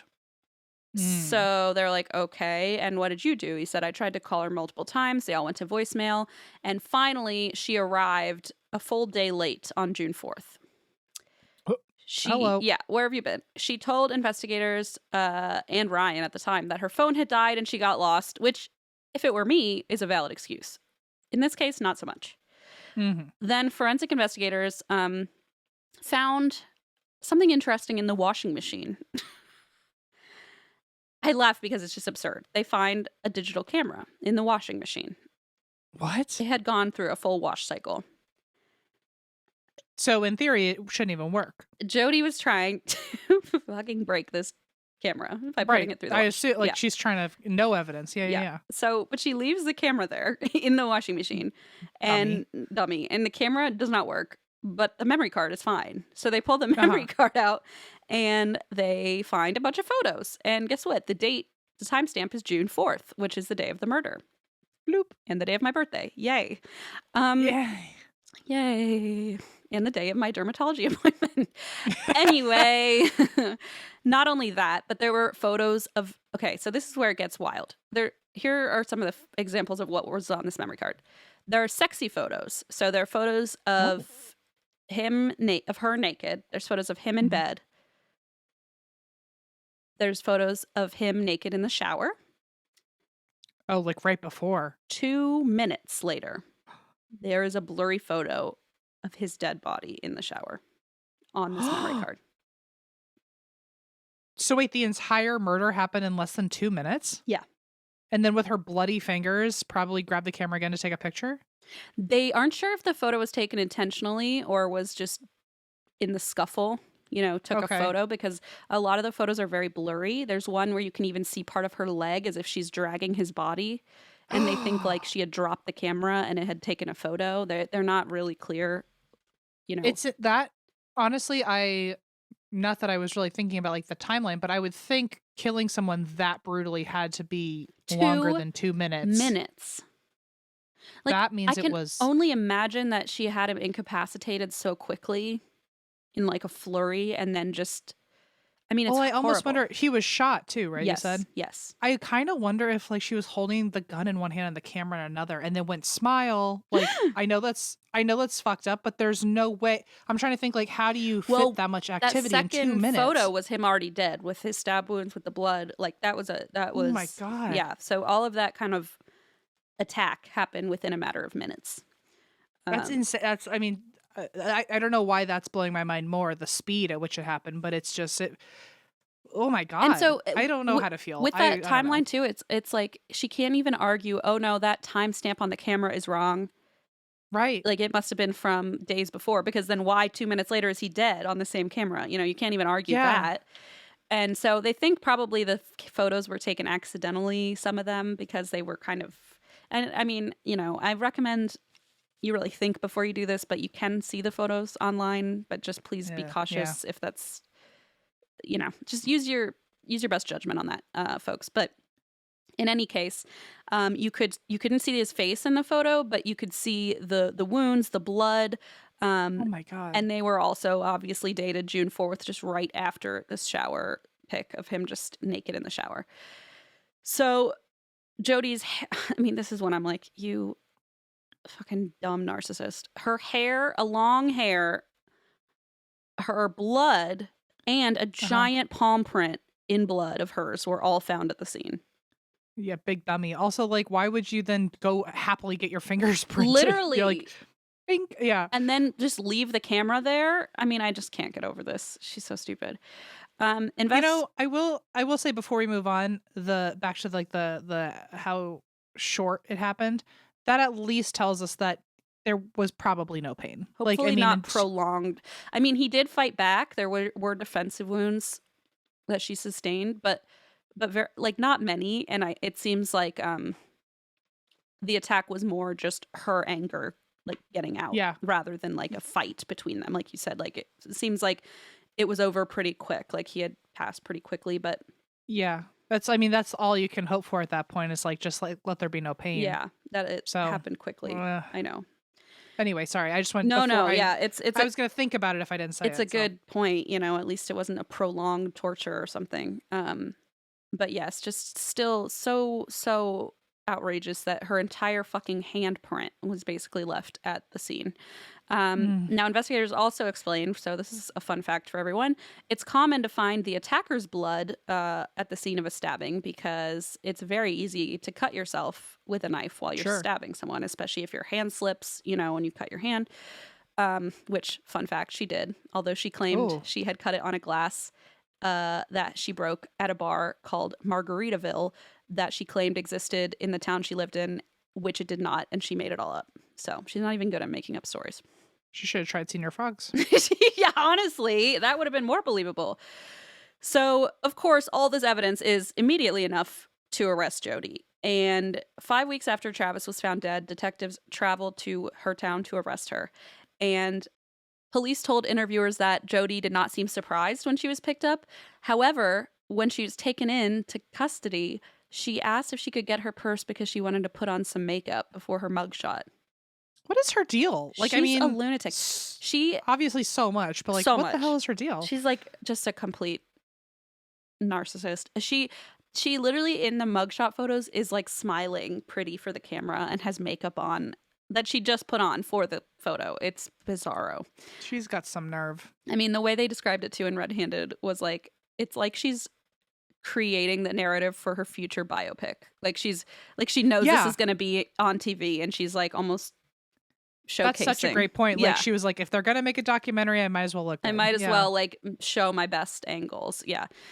So she told investigators, you know what? I lied. I actually was there the day Travis died. First of all, they're like, yeah, we know, but okay, go on. Yeah. And she said, and guess what? I witnessed the murder, but it wasn't me. So that's so you're admitting you were exactly in the room when he died, and didn't tell anybody. Didn't tell anybody. And none of that. Okay, none of that. Sure. But she watched it happen. According to Jodi, she called Travis on her way to Utah to meet this guy Ryan, and he said, "Hey, why don't you just make a stop in Arizona to see me?" So she said, "Fine, I will." And she arrived in the middle of the night. They had sex. And then in the morning, she was playfully taking photos of Travis in the shower when suddenly 2 masked intruders, a man and a woman, broke into the house. They ambushed Travis and Jodi. There was a loud noise, and Travis fell to his hands and knees on the bathroom floor. Jodi said the man left the room, and she tried to charge the woman who had a knife. When asked by an interviewer whether the woman had stabbed Travis, Jodi said, "I could only assume yes, but I didn't see her stabbing him." The man came back into the room with a gun, and he held a gun to her forehead. They argued about whether or not to kill Jodi as well, and the man pulled the trigger, but nothing happened. So seizing the moment, Jodi ran past them both, picked up her purse, got in her car, and drove away. And in that car, she thought, oh no, I left my camera in the washing machine. But don't worry, the bad guys totally grabbed the camera on their way out to get pictures of him dead. Yeah, like, to drag him out of the... Exactly. And so they were like, oh, so all this happened. You escaped with your life and just watched your boyfriend or this guy you're sleeping with get shot or stabbed, and you didn't call anyone? And then you later acted surprised 5 days after it to call the police and do a wellness check? That's the other thing. When she called the police and said, I heard there's police. Did something happen? It's like, okay, but now you can't pretend. You're right. Like you were there and you know all about it. It's just so weird. Like her story doesn't even remotely line up. Not that slick. No, not slick at all. So she said she was in so much shock and denial that she just met up with Ryan on June 4th and just pretended none of it was real. Which I believe that. Like, I believe she probably pretended none of it was real, but not because it happened to her, but because she did it. And part of me doesn't think it's because she was so dissociating from the situation. I think it didn't even faze her. She just was like, okay, that's done. Also, I'll add too, she claimed Travis was alive when she left. So it's like, so he was alive and you didn't call for an ambulance? Yeah. You just left him there? Like, the story doesn't track at all. She just went home to California until she heard the news about police cars. So she said in her shock that it was difficult to remember that she was even at Travis's house or how she got there. But the evidence, of course, is speaking loudly against her. Incidentally, this is a little odd. A week before the murder, a .25 caliber handgun disappeared from her grandparents' house after someone broke in. How nutty. Isn't that just the weirdest coincidence? Of course, was the same caliber weapon used to shoot Travis. When Jodi arrived in Utah, Ryan, so remember she arrived a day late. He had no idea where she was. Well, when she arrived, she had bandages all around her hands. And suspicious. She claimed she had broken a glass at Margaritaville, a place that did not exist where she said it did. And when detectives asked about healed scratches on her hands, she told them they were from her cat. So Ultimately, Jodi spent 4 years in prison awaiting trial while investigators built their case against her. I like how you did. I was going to say, you just skipped right into, anyway, she spent time in jail. Then she went to prison. She said, my cat did it. And then she went straight to prison. And they said, nice try, but not really. You're going to jail right meow, You right actually. meow. So. This is perfect. Thank you so much. Yeah, you've cat to be kidding me. To be kidding me. You tell a terrible lie. You're not good at this. I mean, does she, I do wonder in those moments in jail when like someone was sitting next to her in the cell, did she really think she was getting away with it? Like she had to have lost a little. Here's the thing, because I'm constantly terrified that I'm going to end up in jail, like all the time, and it's mainly because I think I'm going to be like framed for a crime. I don't know why. It's a terrifying. I think that's it's a pretty common fear. It's a fear I live with all the time. That like I'll be in the wrong place, wrong time. Yeah. My DNA happens to be on something, and now it's I'm like guilty. Everyone's worst fear, like being sent to prison without cause and getting wrapped up in something you didn't do. Yeah. Okay. Thank you for validating. Oh yes, I think that's very normal. I mean, Eva and I have talked about. I feel this. like a Looney Tune with how often I'm scared about it. But yeah, we'll have a talk about it next Geo's Trio. But I feel like if I were to commit a crime, because that's a fun game I like to play with myself too. I'm like, how could I get away with it? Fun fact, no. But I feel like I would lose sleep. I'd be so fucking paranoid if I didn't hit everything. Like, did I cover all my tracks? And there's so many loose ends. There's no way I would have slept easy. Here's a fun fact. A narcissistic psychopath does not feel those kind of fears or feelings because they are convinced that they know better than everyone and are better than everyone. So you might be on something. At least you know you're not a sociopath.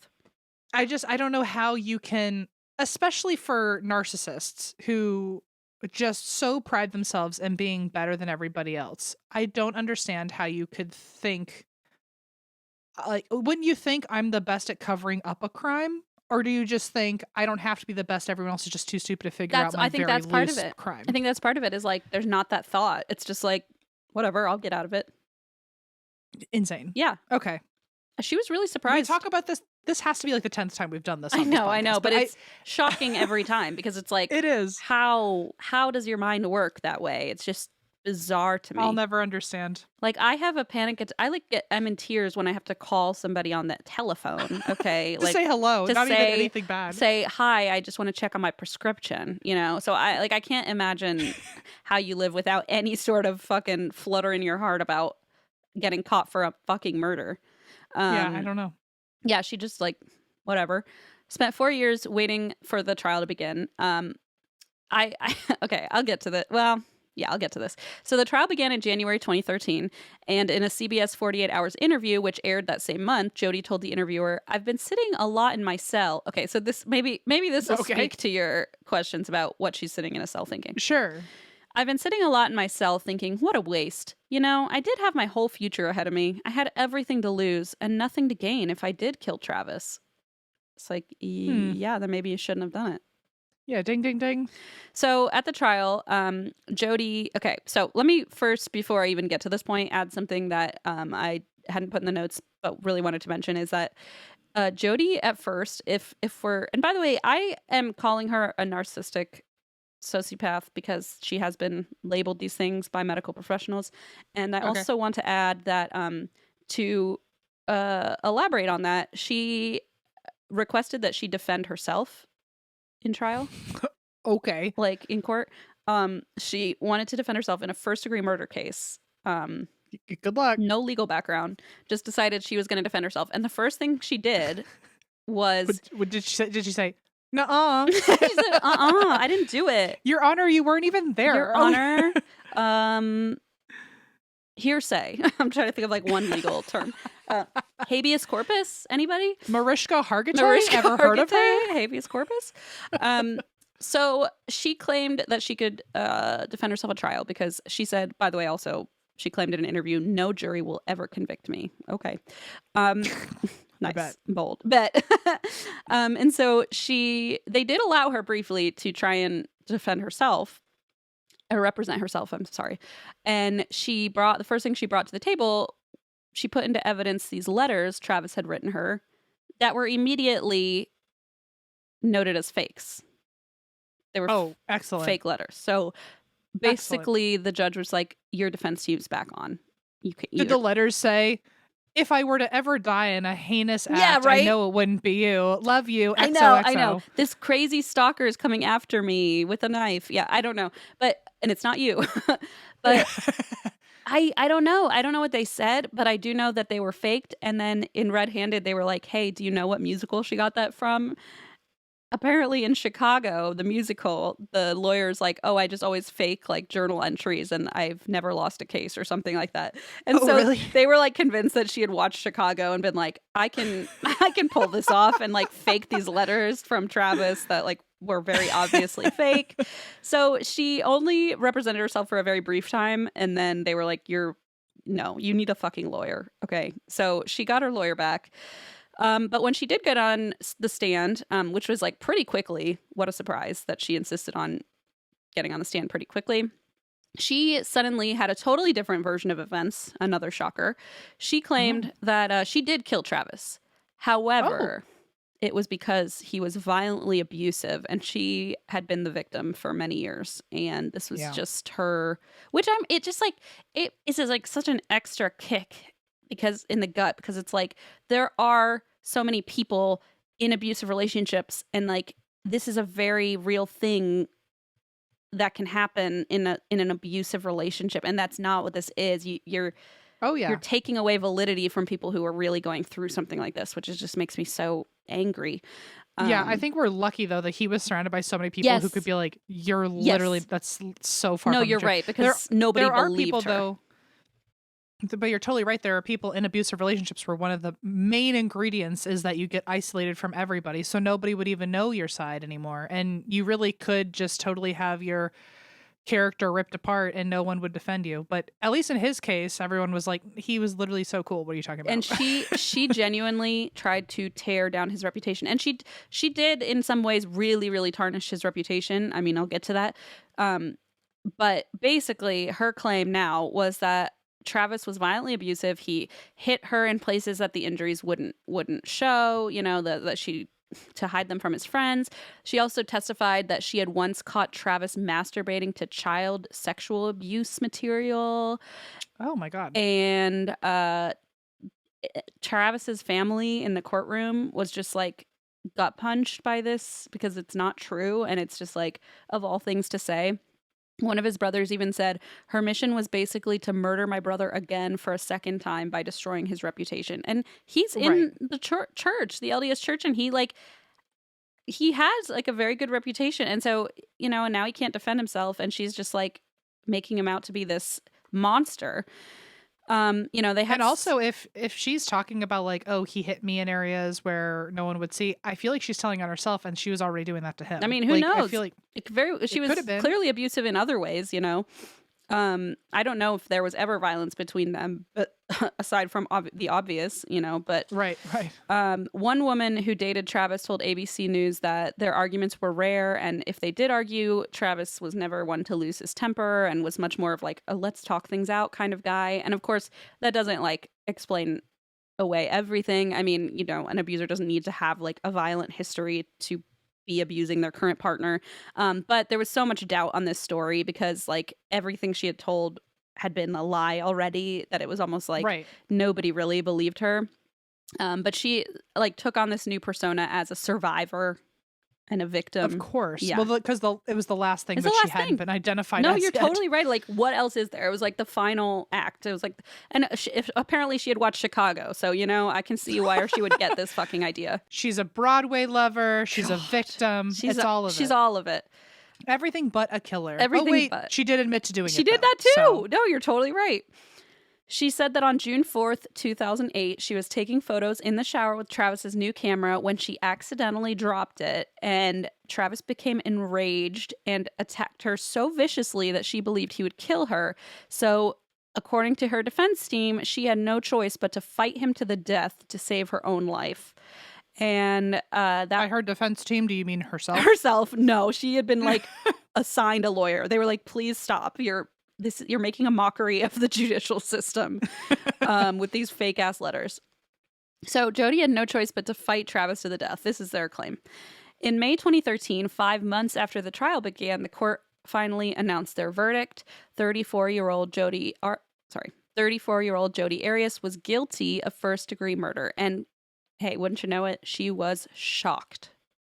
Like, I'm sure. shocked. Like to her knees, blown away. She said in an interview, "I was really hoping the jury would see things for what they are. I didn't expect to walk away. I knew that was a possibility, a slim chance, in a parallel universe somewhere, but certainly not first degree." And yeah, I'm like, you stabbed him 27 times. Like, what are you in and shot him. blood and shot him with your grandparents' gun is all premeditated. You went and got your gun. Like, okay. Prosecution sought the death penalty, but jurors couldn't agree on that, and so the court was forced to declare a mistrial. In October of 2014, a second jury also failed to agree upon the death penalty, and they didn't allow to try her for the third time. So on April 13, 2015, she was sentenced to life in prison without the possibility of parole. And she had actually originally stated in an interview that she would rather receive the death penalty because at least she'd be dead rather than in prison. But she later recanted that statement and said, "Never mind, I'd rather be in prison." Like, okay. She was like baiting, like, you won't. Yeah, you won't. Literally. I mean, yes, exactly. And they're like, "All right, we'll try you again." She's like, "Well, I didn't really mean that, actually. I take it back. JK girl. I was just exaggerating." And when asked whether Jodi suffered from any mental illness, a detective on the case said, "No, she's not crazy. She calculated this completely." So, I don't know. Crazy is such a loosey-goosey, wild term that I don't think anyone can claim who is quote-unquote crazy or not. But, that's just one detective's input. However, Jodi filed an appeal to overturn her conviction, claiming media coverage of the case prevented her from getting a fair trial. That appeal was denied. And with the trial and sentencing done, Travis's family and friends were basically just left with like the pieces to clean up. And one of his brothers said he should have a beautiful wife. He should have a beautiful home. He should have absolute happiness. And he should have that beautiful smile that was on his face all the time. And so, he's remembered now as a good guy and a happy friend and brother and MLM salesperson. And I meant to mention also he had a pug named Napoleon, which I thought was just the sweetest fun fact. But that is the story of the murder of Travis Alexander. Wow. I just remember so vividly watching the documentary with the digital camera and thinking like how shocking that like there was camera, there were pictures, from the time it happened. So I know that I watched that back in 2017. I must have just like put it to the side, unless I did cover it and everyone's like, we already heard this before. But I don't think I feel like I've never heard. I don't think I've heard this before. Yeah, I don't think I've covered it until now. So yeah, but that's a big one. So it's about time anyway. And how wild that, I guess her literal handprint was in the blood, but if she just remembered to grab the camera. Like how stupid. Or not even that, just like take out the memory card. That too, right. And it makes me wonder, like, did she purposefully just put it in the wash and think that'll work? Or did she forget? Was she panicked? She had to have forgotten, because why would you wash it and then just still leave it? Like, why wouldn't you just take it with you? Well, why would you wash it at all? Why wouldn't you just take it and wash it somewhere else? Why wouldn't you just burn it? I don't like. Why wouldn't you just like anything? Probably is a smarter thing to do. I don't know. Anything, like take a hammer to it, like, or literally just get rid of the memory card. You could have done nothing else. Just you drop that in the sewer. It's just wild. No one's it's just wild how it's like a smoking gun that absolutely didn't have to be. Yeah, but like, I'm glad it happened. Like, I'm glad like there was a smoking gun. Exactly. It's like at least it was an open shut case, but man, she really thought highly of herself, It's just so sad too, because like to have all those red flags and then for it to just end so horribly with someone's life cut short, it's just really sad. I just looked up just in case, because we've talked so much about how this was like an abusive relationship. Mm-hmm. If you were someone is in one, the National Domestic Violence Hotline is 800-799-7233. Thank you. Good call. And yikes. That's yes. And listen to your homies, because if they're saying something's up, and listen to your keep it in the back of your mind. Just take care of yourself out there. Oh, Christine, how's your eczema going? Because I'd be all itchy right now if I were you. I feel like I've done that thing where I've just removed my soul from my husk. So I'm up there. So, we still have our I was just looking at a lot of our fan mail over the years and our gifts that we've gotten, and I recently came across our corn husk I love our dolls, corn husks with our faces on them. Oh my god, people are so funny.